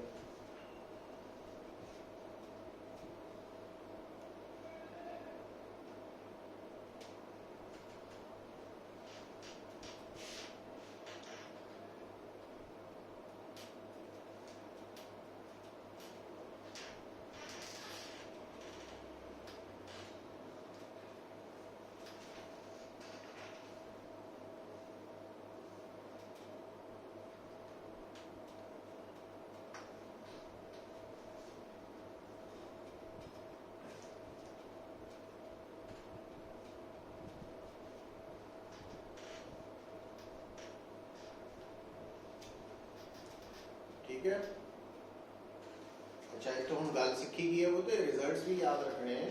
देखो अगर एक इंक्लाइंड प्लेन स्मूथ होवे तो नीचे आंदी बॉडी की एक्सेलरेशन कितनी लाओगे जी sin थीटा, पर जे रफ होवे तो जी common into sin theta minus mu के cos। अच्छा ਹੁਣ ਇਹ ਐਕਸਲਰੇਸ਼ਨ ਦੀ ਪੁੱਤ ਕਾਂਸਟੈਂਟ ਹੈ ਕਿਉਂਕਿ ਇਹਨੂੰ ਦੱਸਣ ਵਾਲਾ ਫਾਰਮੂਲਾ ਚ g ਵੀ ਫਿਕਸ ਹੈ ਥੀਟਾ ਵੀ ਫਿਕਸ ਹੈ ਮਿਊ k ਵੀ ਫਿਕਸ ਹੈ। ਇਹਦਾ ਮਤਲਬ ਇਹ ਬੋਡੀ ਵੀ ਨੀਚੇ ਨੂੰ ਜਦੋਂ ਆ ਰਹੀ ਹੈ ਇਹਦਾ ਮੋਸ਼ਨ ਕਿਹੜਾ ਮੋਸ਼ਨ ਹੈ ਯੂਨੀਫਾਰਮਲੀ ਐਕਸਲਰੇਟਡ। तो ਇਹਦੇ ਮੋਸ਼ਨ ਨੂੰ ਵੀ ਸਟੱਡੀ ਕਰਨ ਲਈ ਸਾਡੇ ਕੋਲ ਕਿਹੜੀਆਂ ਇਕੁਏਸ਼ਨਸ ਹੈ v s ut plus half at square v square minus बस a कितना लेना g into sin theta minus mu k cos आ लेना है ना। गल इन्नी है, समझ आ रही गल। तो मतलब इतना ये रिजल्ट्स भी प्रैक्टिस भी हो रही है, रिजल्ट्स भी याद रखने क्योंकि अगे न्यूमेरिकल च यूज होंगे। हुण एक होर गल देखो कि जिदा आहा की है हॉरिजॉन्टल प्लेन है ना, की है इंक्लाइंड हो गया, ये हुण हॉरिजॉन्टल नहीं रहा, एक ही हो गया इंक्लाइंड है ना। और जो मैं इनू इधर ऊपर चक रहा तो आ जिहड़ा एंगल है दिस एंगल इनू कहते हैं एंगल ऑफ इंक्लिनेशन। तो ये मैं की कर रहा बता रहे हैं, बता सकते हैं ना एंगल ऑफ इंक्लिनेशन। जे मान लो मैं इनू इधर फिक्स करना इत्थे फिट करता तो आ एंगल की हो गया फिक्स हो गया, आ बॉडी है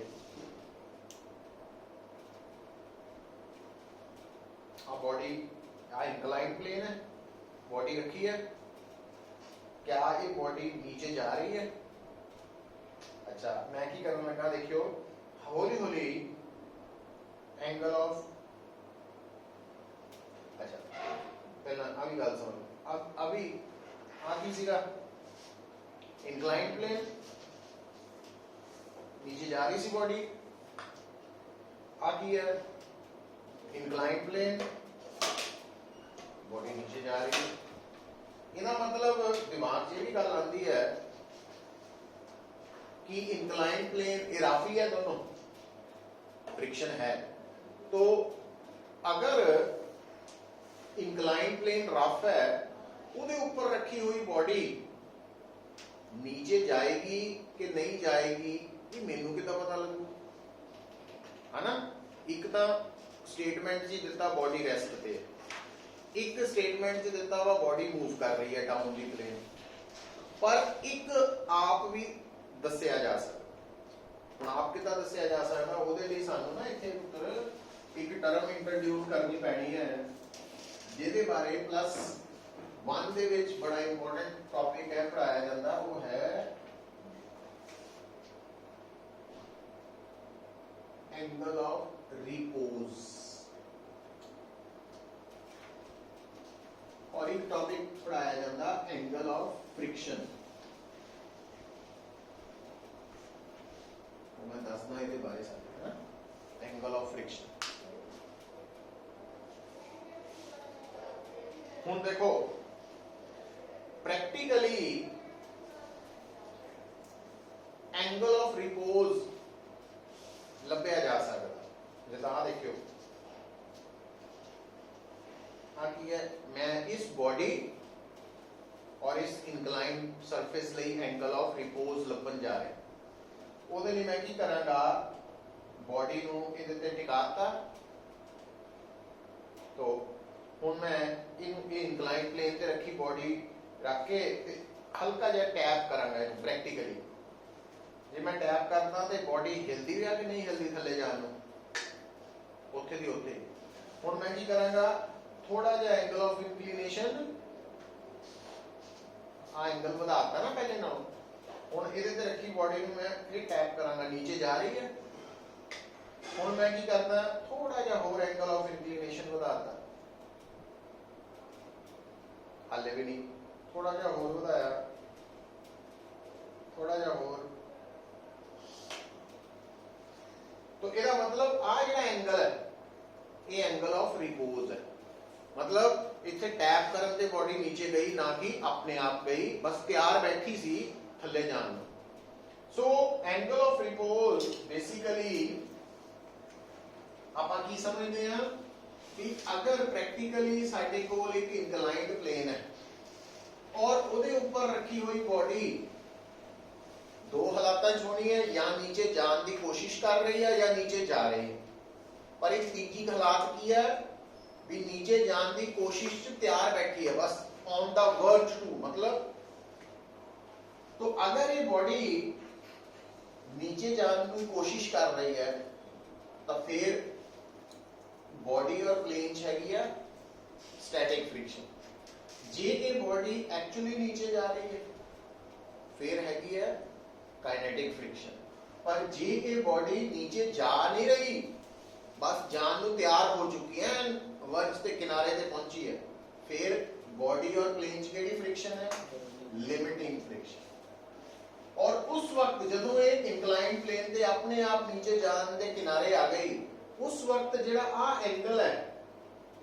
वो एंगल ऑफ रिपोज है उस वक्त वो एंगल ऑफ रिपोज है और ਇਹਦੀ वैल्यू कौन डिसाइड करू बॉडी का मटीरियल बॉडी किस नेचर की बनी है प्लेन किस मटीरियल का बनया रफ सरफेस कितना वा स्मूथनेस कितनी है वो सारे फैक्टर्स आएंगे तो ये ਜਿਹੜਾ एंगल ऑफ फ्रिक्शन है सॉरी रिपोज है ਇਹਨੂੰ ਸਮਝਣ ਦੇ ਲਈ ਅਸੀਂ आर्टिकल भी करते हैं +1 तो वेट लग रहा और नॉर्मल रिएक्शन भी लग रहा और क्योंकि इस वक्त आपा इनू की क्या एंगल ऑफ रिपोज तो इस वक्त बॉडी जिहड़ी है वो ऑन द वर्ज टू जा नहीं रही on the verge to slide down तो आ फ्रिक्शन है लिमिटिंग फ्रिक्शन है ना ते आपां की करते हैं फिर कंपोनेंट्स बनाने हैं किहदे बनाने कंपोनेंट्स mg दे mg cos phi mg sin phi तो n दी value mg cos phi fl दी वैल्यू mg sin phi लिख सकते हो पुत्र क्योंकि बॉडी इक्विलिब्रियम है ना तो जितनी परपेंडिकुलर वाली फोर्सेस है उन्नियां अलोंग वाली बैलेंस हो रही हैं और जदों ਅਸੀਂ FL ਨੂੰ n ਨਾਲ डिवाइड करांगे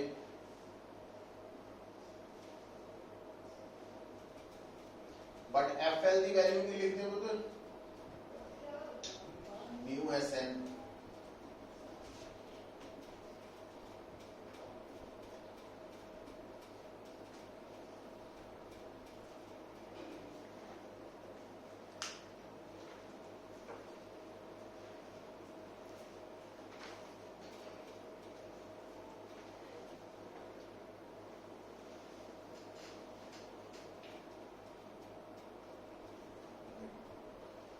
ਇਹਦਾ मतलब ਤੁਸੀਂ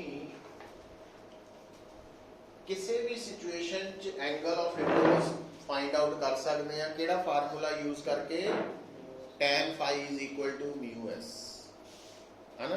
ये रिजल्ट बड़ा इंपॉर्टेंट।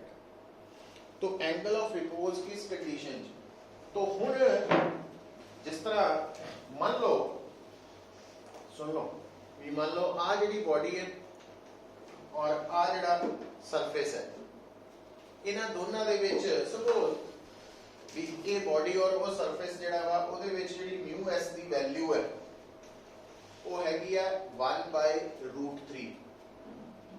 जे 1/√3 है इसका मतलब एंगल ऑफ रिपोज की हो जू 30 डिग्री।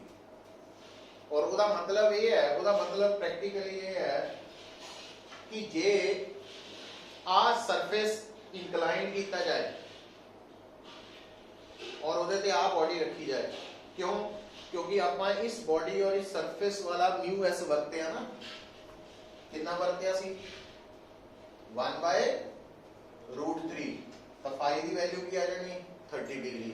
उसका मीनिंग प्रैक्टिकल मीनिंग की है, उसका प्रैक्टिकल मीनिंग ये है कि अगर आ इंक्लाइंड सरफेस के ऊपर आ बॉडी रखी है और अगर आ वाला एंगल 30 डिग्री तो घट है तो ये बॉडी थल्ले नहीं जाएगी, रुकी रहेगी। और अगर आ एंगल 30 डिग्री है तो ये बॉडी थल्ले जान नू रेडी है ना। तो जे आ वाला एंगल 30 डिग्री तो ज्यादा वा, 32 डिग्री 35 डिग्री, तो ये रखी बॉडी स्लाइड करेगी। मतलब अगर सानू बॉडी और इंक्लाइन प्लेन दे विच म्यू एस पता लग जाए तो सानू एंगल ऑफ रिपोज पता लग जाता। और वो एंगल ऑफ रिपोज की वैल्यू तो ज्यादा अगर एंगल ऑफ इंक्लिनेशन है तो रखी बॉडी अपने आप नीचे आएगी, तो जे घट है तो उत्थे ही रुकी रहेगी। और जे बॉडी उत्थे ही रुकी रहेगी तो बॉडी और प्लेन च केड़ी फ्रिक्शन होनी?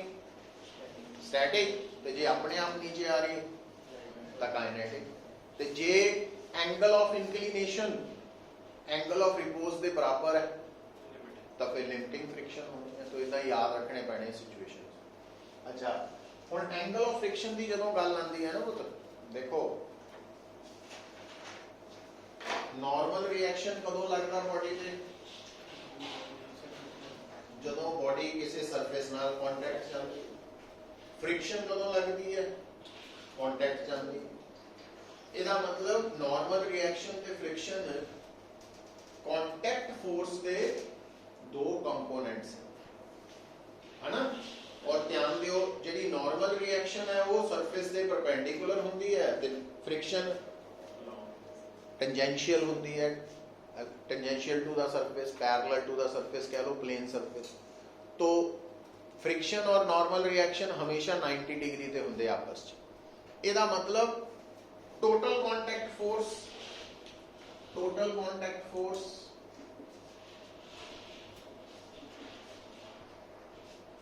किहदे बराबर होगी?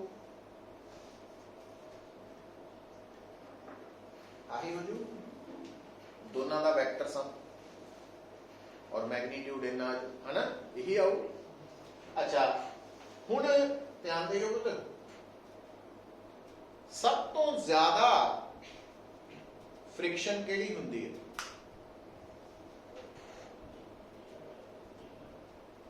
Limiting friction. स्टैटिक फ्रिक्शन की मैक्सिमम वैल्यू नू लिमिटिंग कहते हैं। लिमिटिंग फ्रिक्शन हमेशा काइनेटिक तो ज्यादा होती है। तो सब तो ज्यादा फ्रिक्शन केड़ी होती है? Limiting friction.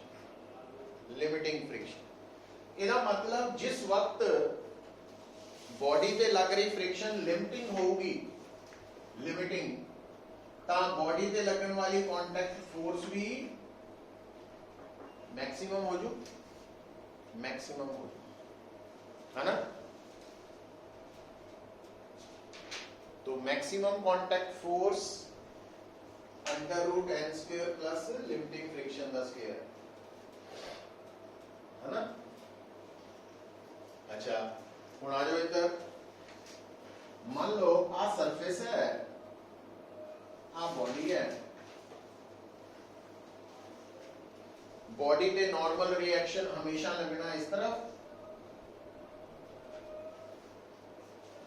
ते मैक्सिमम फ्रिक्शन लगनी है FL लिमिटिंग किस तरफ जिधर ਨੂੰ मूव ਕਰਨ ਦੀ ਕੋਸ਼ਿਸ਼ ਕਰ ਰਹੀ ਹੈ ਉਹਦੇ ਆਪੋਜ਼ਿਟ ਮੰਨ ਲਓ ਆ ਬਾਡੀ ਜਿਹੜੀ ਆਪਾਂ ਕਹਿੰਦੇ ਆ ਇਸ ਤਰਫ ਰਾਈਟ ਸਾਈਡ ਵੱਲ on the verge to move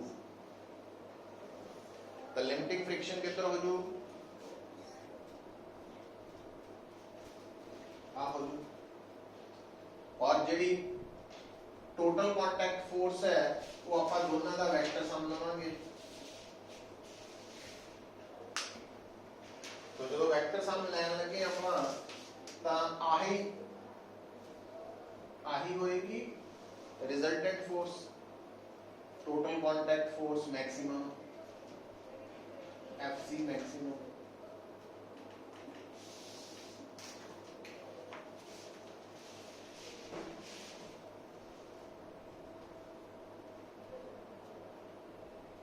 अगर थानू कोई कहे ना कि कॉन्टैक्ट फोर्स निकालो तो इसका मतलब तुसी की निकालना उस वक्त नॉर्मल रिएक्शन भी निकालना और फ्रिक्शन भी निकालनी फिर under root n square plus f square करके आंसर दसना कॉन्टैक्ट फोर्स जे सरफेस स्मूथ है फिर फ्रिक्शन तो निकल ही नहीं फिर कला नॉर्मल रिएक्शन ही कॉन्टैक्ट फोर्स है ये याद रखने अच्छा हुण तुसी की देख रहे हो मतलब कि बॉडी पे लगन वाली जी मैक्सिमम कॉन्टैक्ट फोर्स है वो नॉर्मल रिएक्शन दे नाल की कर रही है कुछ एंगल बना रही है ना तो ये एंगल है एंगल ऑफ फ्रिक्शन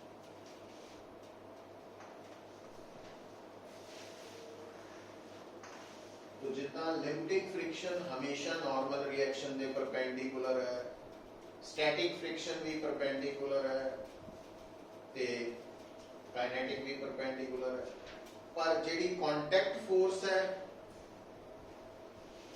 वो क्योंकि फ्रिक्शन ते नॉर्मल रिएक्शन दा रिजल्टेंट है तो वो नॉर्मल रिएक्शन ना कुछ एंगल बनाएगी पर जेकर फ्रिक्शन लिमिटिंग के बराबर है तो कॉन्टैक्ट फोर्स मैक्सिमम होएगी और वो मैक्सिमम कॉन्टैक्ट फोर्स जितना नॉर्मल रिएक्शन नाल एंगल बनाती है उन्होंने असी एंगल ऑफ फ्रिक्शन कहते हैं तो एंगल ऑफ फ्रिक्शन मिलन का मतलब पता क्या होता है जे सानू एंगल ऑफ फ्रिक्शन पता लग जाए तो असी दस सकते हैं कि जिहड़ी मैक्सिमम कॉन्टैक्ट फोर्स है वो किस डायरेक्शन च with respect to normal reaction और ये भी आंसर की है उत्तर देखो ध्यान दियो आंसर का मतलब रिलेशन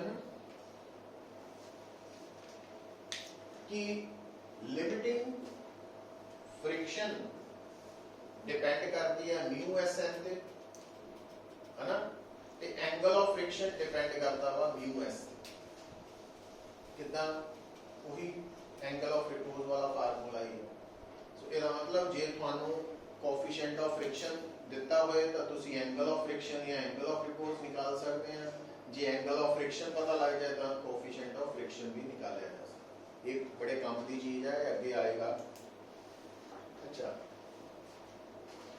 हुन ये रिजल्ट्स भी अपने माइंड से रखने हुन देखो हुन होना की है कि सानू एक कोई स्टेटमेंट दी होनी है और उस स्टेटमेंट के अकॉर्डिंगली जो पूछा गया वो आंसर दसन लिए असी की करना पुत्र देखो हुन जिदा मान लो थानू कहे कि एक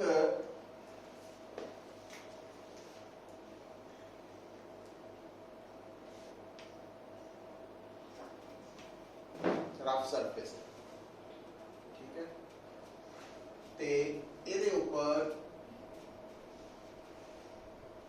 आ बॉडी M1 बॉडी M2 दोनों रखी हुई हैं अच्छा पहला आप स्मूथ तो काम शुरू करिए स्मूथ और आप उधर connected with A massless string है और आप इस बॉडी नू पुल कर रहे हैं बाय अप्लाइंग फोर्स F वो कह सकता कि नॉर्मल रिएक्शन टेंशन एक्सेलरेशन बारे दसो देखो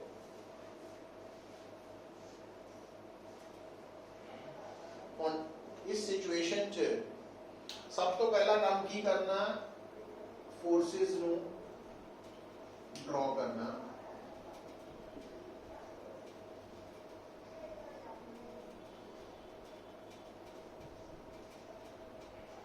और कोई फोर्स बची है?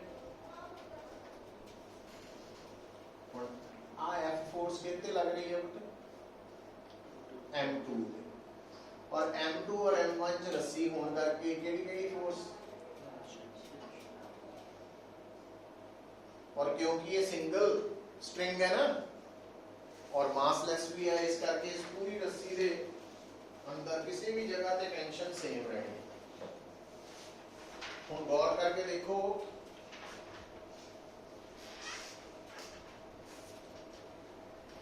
कि आ टेंशन M1 पे लगा रही है रस्सी और आ टेंशन M2 पे लगा रही है, ठीक है।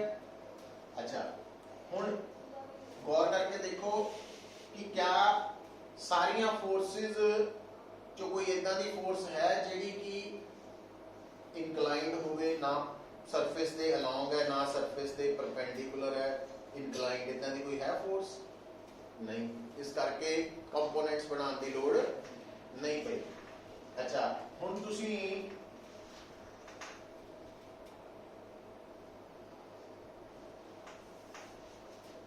दो बॉडीज अलग अलग पकड़ ली, जिहड़ी M1 बॉडी है इहदे ते सरफेस दे परपेंडिकुलर किहड़ियां फोर्सेस लग रही हैं? N1 ते जिहड़ी M2 है ਉਹਦੇ ਕਿਹੜੀ परपेंडिकुलर लग रही है?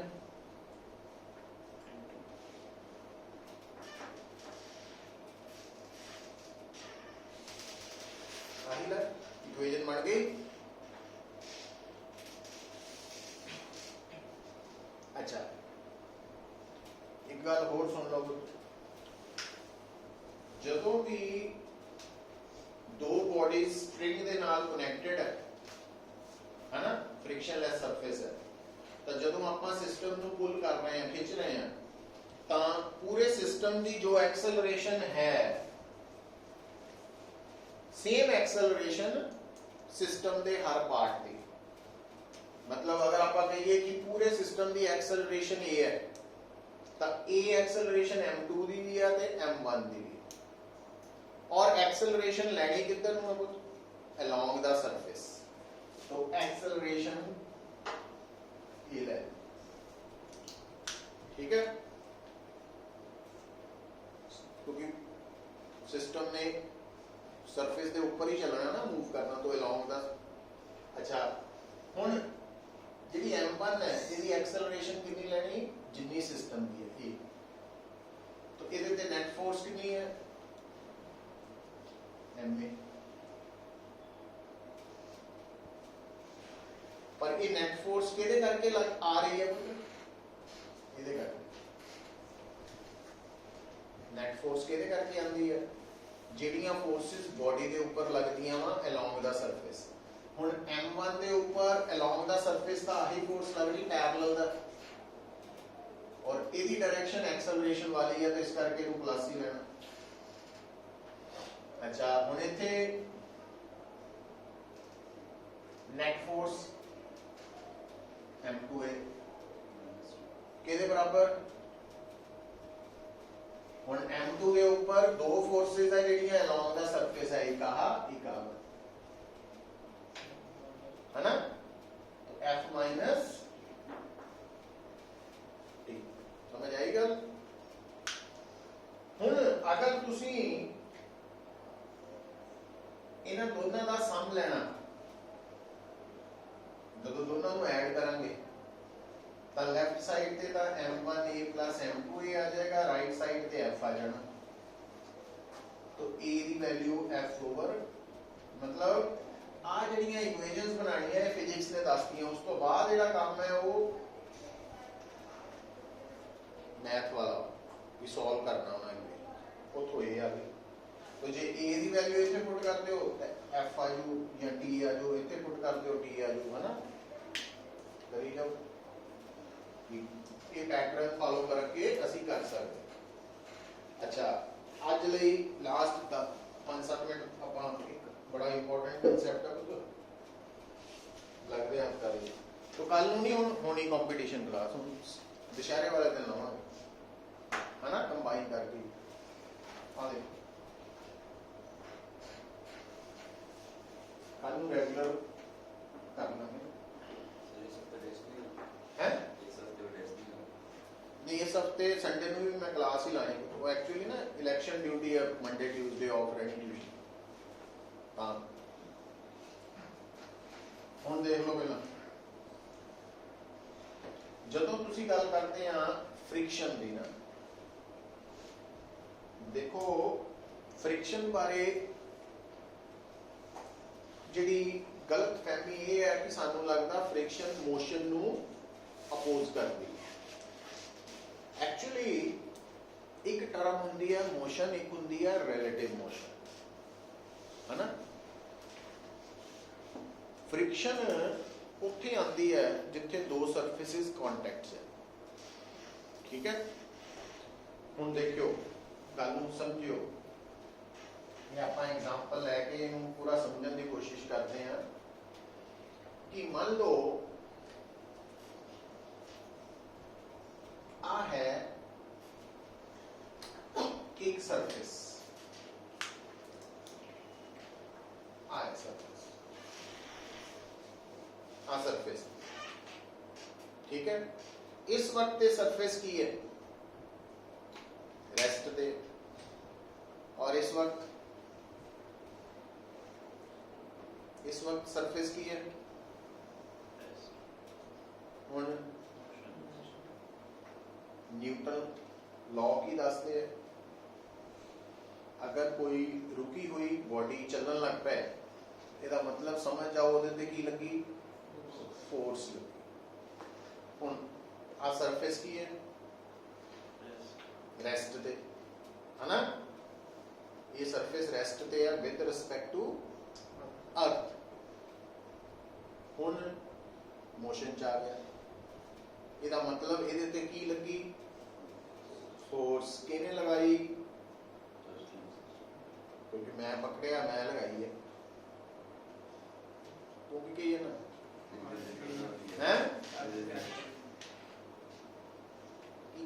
किने लगाई फोर्स मैं लगाई है तो साफ नजर आ रहा भी ये अपने आप थोड़ी चलिया ਇਹਦੇ ਤੇ फोर्स लगाई गई ਤਾਂ ਇਹ ਚੱਲਿਆ ਵਾ ਰੈਸਟ ਤੋਂ बड़ी ਵਧੀਆ ਗੱਲ ਹੈ है ना ਹੁਣ ਆਓ ਇਧਰ ਦੋਨਾਂ ਨੂੰ ਇਕੱਠੇ ਦੇਖੋ ਹੁਣ ਮੇਰਾ ਇਹਦੇ ਨਾਲ ਕੋਈ ਲੈਣਾ ਦੇਣਾ ਨਹੀਂ ਮੈਂ ਤਾਂ ਇਹਨੂੰ ਪਕੜਿਆ है ना हुण आ प्लेट आ बॉडी दोनों की है रेस्ट दे है ठीक है हुण की है दोनों दसो प्लेट मोशन चाहिए विद रिस्पेक्ट टू अर्थ ते दोनों मोशन चाहिए with respect to earth with respect to earth plate motion च और वो बॉडी रखी जी ऊपर है वो विद रिस्पेक्ट टू प्लेट का रेस्ट दे है but with respect to motion है ना हुण मैं ये गल नूं तां जस्टिफाई कर सकदा कि मैं तां प्लेट ते फोर्स लगाई सी इस करके वो रेस्ट तो मोशन च आ गई विद पर आ अपने आप ही आ गई ਇਹਦੇ ਤੇ ਇਹਦਾ मतलब ਇਹਦੇ ਤੇ ਕੀ ਕੀਤਾ ਕਿਸੇ ਨੇ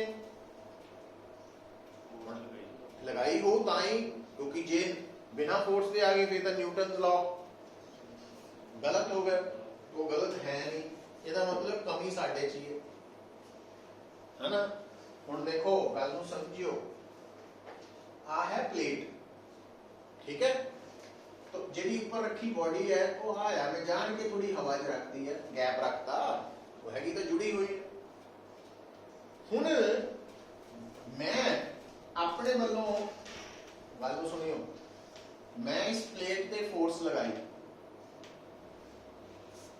तो ये प्लेट मोशन च आ गई मोशन च आ गई ਇਹਦਾ मतलब मैं इस प्लेट ਨੂੰ मोशन च ਜਦੋਂ ਲਿਆਂਦਾ ਤਾਂ ਇਹ प्लेट इस बॉडी ਦੇ अकॉर्डिंगली कोशिश कर रही है किधर ਨੂੰ ਜਾਣ ਦੀ मतलब अगर आ बॉडी है, आ प्लेट है, मैं प्लेट ਨੂੰ ਧੱਕਾ ਮਾਰ ਰਿਹਾ ਤੇ ਪਲੇਟ ਮੋਸ਼ਨ ਚ ਆ ਜਾਏ ਤਾਂ ਇਹਦਾ ਮਤਲਬ ਆਪਾਂ ਮਾਈਂਡ 'ਚ ਕੀ ਕਵਾਂਗੇ ਕਿ ਇਹ ਪਲੇਟ ਬੋਡੀ ਦੇ ਅਕੋਰਡਿੰਗਲੀ ਅੱਗੇ ਨੂੰ ਜਾਏਗੀ। ਇਹਦਾ ਮਤਲਬ ਇਹ ਜਿਹੜੀ ਪਲੇਟ ਹੈ ਇਹਦਾ motion with respect to body ਕਿੱਧਰ ਨੂੰ ਹੋਣਾ ਚਾਹੀਦਾ? ਬੋਡੀ ਦੇ ਅਕੋਰਡਿੰਗਲੀ ਕਿੱਧਰ ਨੂੰ ਹੋਣਾ ਚਾਹੀਦਾ? ਅੱਗੇ ਨੂੰ। ਤੇ ਜੇ ਪਲੇਟ ਦਾ motion with respect to body ਅੱਗੇ ਨੂੰ ਹੋਣਾ ਚਾਹੀਦਾ ਤਾਂ ਫਿਰ ਬੋਡੀ ਦਾ motion with respect to plate ਕਿੱਧਰ ਨੂੰ ਹੋਣਾ ਚਾਹੀਦਾ? ਜੇ ਪਲੇਟ ਬੋਡੀ ਤੋਂ ਅੱਗੇ ਜਾ ਰਹੀ ਹੈ ਤਾਂ ਫਿਰ ਬੋਡੀ ਪਲੇਟ ਤੋਂ ਪਿੱਛੇ ਰਹਿ ਰਹੀ ਹੈ ਕਿ ਨਹੀਂ? ਪਤਾ ਵੀ ਜੇ ਸੜਕ ਤੇ ਆਪਾਂ ਅੱਗੇ ਜਾਂਦੇ ਆ ਤਾਂ ਬਿਲਡਿੰਗਸ ਪਿੱਛੇ ਜਾ ਰਹੀਆਂ ਸਾਡੇ ਤੋਂ। ਉਲਟਾ ਸੋਚ ਸਕਦੇ ਆ, ਟ੍ਰੇਨ 'ਚ ਬੈਠੇ ਹੋਈਏ ਤਾਂ ਬਾਹਰ ਦੇਖੀਏ ਇਦਾਂ ਲੱਗਦਾ ਜ਼ਮੀਨ ਪਿੱਛੇ ਨੂੰ ਦੌੜੀ ਜਾ ਰਹੀ, ਜਦ ਕਿ ਹਨਾ ਰਿਲੇਟਿਵ ਕਨਸੈਪਟ ਹੈ ਵੀ ਜੇ ਇੱਕ ਸਟੂਡੈਂਟ ਦੇ ਨੰਬਰ ਜ਼ਿਆਦਾ ਵਾ ਤੁਹਾਡੇ ਤੋਂ ਤਾਂ ਤੁਹਾਡੇ ਘੱਟ ਹੀ ਹੈ ਉਹਦੇ ਤੋਂ, ਅੰਡਰਸਟੂਡ ਹੀ ਹੈ ਗੱਲ। ਤੋਂ ਜਿੱਦਾਂ ਮਰਜ਼ੀ ਬੋਲ ਲਓ ਇਸ ਚੀਜ਼ ਨੂੰ। ਹੁਣ ਸੋਚ ਕੇ ਦੇਖਣਾ, ਦੇਖੋ ਧਿਆਨ ਦਿਓ, ਫਰਕ ਸਮਝਿਓ ਗੱਲ ਦਾ। ਜਦੋਂ ਮੈਂ ਤੁਹਾਡੇ ਸਾਹਮਣੇ ਐਕਸਪੈਰੀਮੈਂਟ ਕਰ ਰਿਹਾ ਸੀ ਪਲੇਟ ਦੇ ਉੱਪਰ ਬੋਡੀ ਰੱਖ ਕੇ, ਤਾਂ ਅਰਥ ਦੇ ਅਕੋਰਡਿੰਗਲੀ ਦੋਨੋਂ ਕਿੱਧਰ ਨੂੰ ਜਾ ਰਹੇ ਸੀ? ਇੱਧਰ ਨੂੰ ਜਾ ਰਹੇ ਸੀ ਨਾ, ਅੱਗੇ ਨੂੰ, ਹੈਨਾ? ਅਰਥ ਦੇ ਅਕੋਰਡਿੰਗਲੀ ਦੋਨੋਂ ਅੱਗੇ ਨੂੰ ਜਾ ਰਹੇ ਸੀ। ਪਰ ਜਿਹੜੀ ਹੁਣ ਜੇ ਮੈਂ ਅਰਥ ਨੂੰ ਭੁੱਲ ਜਾ ਵੀ ਕਿੱਧਰ ਨੂੰ ਜਾ ਰਿਹਾ ਸੀ, ਮੈਂ ਸਿਰਫ ਯਾਦ ਰੱਖਾਂ ਕਿ ਬੋਡੀ ਔਰ ਪਲੇਟ, ਕਿਉਂਕਿ ਫ੍ਰਿਕਸ਼ਨ ਬੋਡੀ ਔਰ ਪਲੇਟ ਦੇ ਵਿੱਚ ਲੱਗਣੀ ਹੈ, ਦੋਨੋਂ ਜੁੜੇ ਹੈ, ਅਰਥ ਦਾ ਤਾਂ ਕੋਈ ਰੋਲ ਨਹੀਂ ਫ੍ਰਿਕਸ਼ਨ। ਤਾਂ ਹੁਣ ਇਹ ਬੋਡੀ ਔਰ ਪਲੇਟ ਨੂੰ ਜਦੋਂ ਮੈਂ ਥੋੜਾ ਅਲੱਗ ਹਟਾ ਕੇ ਸੋਚਦਾ ਵਾਂ ਵੀ ਜੇ ਮੈਂ ਬੋਡੀ ਨੂੰ ਥੋੜਾ ਜਿਹਾ ਹਵਾ 'ਚ ਉੱਪਰ ਰੱਖ ਕੇ ਸੋਚਾਂ ਤਾਂ ਜਿੱਦਾਂ ਮੈਂ ਬੋਡੀ ਨੂੰ ਪੁਸ਼ ਕੀਤਾ ਸੀ ਪਲੇਟ ਨੂੰ, ਤਾਂ ਪਲੇਟ ਦਾ motion with respect to body ਕੀ ਹੋਣਾ ਚਾਹੀਦਾ ਸੀ? ਅੱਗੇ ਨੂੰ। ਤਾਂ ਫਿਰ ਬੋਡੀ ਦਾ motion with respect to plate ਪਿੱਛੇ ਨੂੰ। तो मतलब इस एग्जांपल च body with respect to plate क्योंकि पिछे ਨੂੰ ਜਾ ਰਹੀ ਲੱਗਦੀ ਹੈ ਜਾਂ ਹੋਣੀ ਚਾਹੀਦੀ ਸੀ, ਇਹਦਾ ਮਤਲਬ ਫ੍ਰਿਕਸ਼ਨ ਜਿਹੜੀ ਹੈ ਉਹ ਹਮੇਸ਼ਾ ਕਿੱਧਰ ਨੂੰ ਲੱਗਦੀ ਹੈ?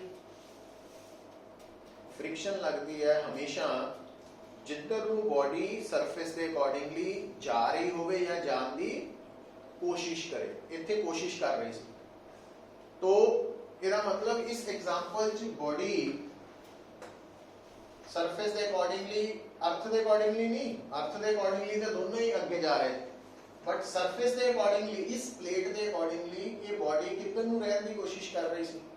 ਪਿੱਛੇ ਨੂੰ, ਪਿੱਛੇ ਨੂੰ। ਇਹਦਾ ਮਤਲਬ ਇਸ ਐਗਜ਼ਾਮਪਲ 'ਚ ਬੋਡੀ ਦਾ motion with respect to plate ਕਿਉਂਕਿ ਪਿੱਛੇ ਨੂੰ ਹੈ, ਤਾਂ ਫਿਰ ਪਲੇਟ ਨੇ ਬੋਡੀ ਤੇ ਫ੍ਰਿਕਸ਼ਨ ਕਿੱਧਰ ਨੂੰ ਲਗਾਣੀ? ਅੱਗੇ ਨੂੰ ਲਗਾਣੀ, ਅੱਗੇ ਨੂੰ ਲਗਾਣੀ। ਠੀਕ ਹੈ? ਅੱਛਾ, ਹੁਣ ਅਗਰ ਇਹ ਫ੍ਰਿਕਸ਼ਨ ਬੋਡੀ ਤੇ ਲੱਗ ਰਹੀ ਹੈ ਪਲੇਟ ਕਰਕੇ, ਤਾਂ ਫਿਰ ਪਲੇਟ ਤੇ ਫ੍ਰਿਕਸ਼ਨ ਬੋਡੀ ਕਰਕੇ ਕਿੱਧਰ ਨੂੰ ਲੱਗਣੀ ਚਾਹੀਦੀ ਨਿਊਟਨ ਥਰਡ ਲਾ ਦੇ ਅਕੋਰਡਿੰਗ?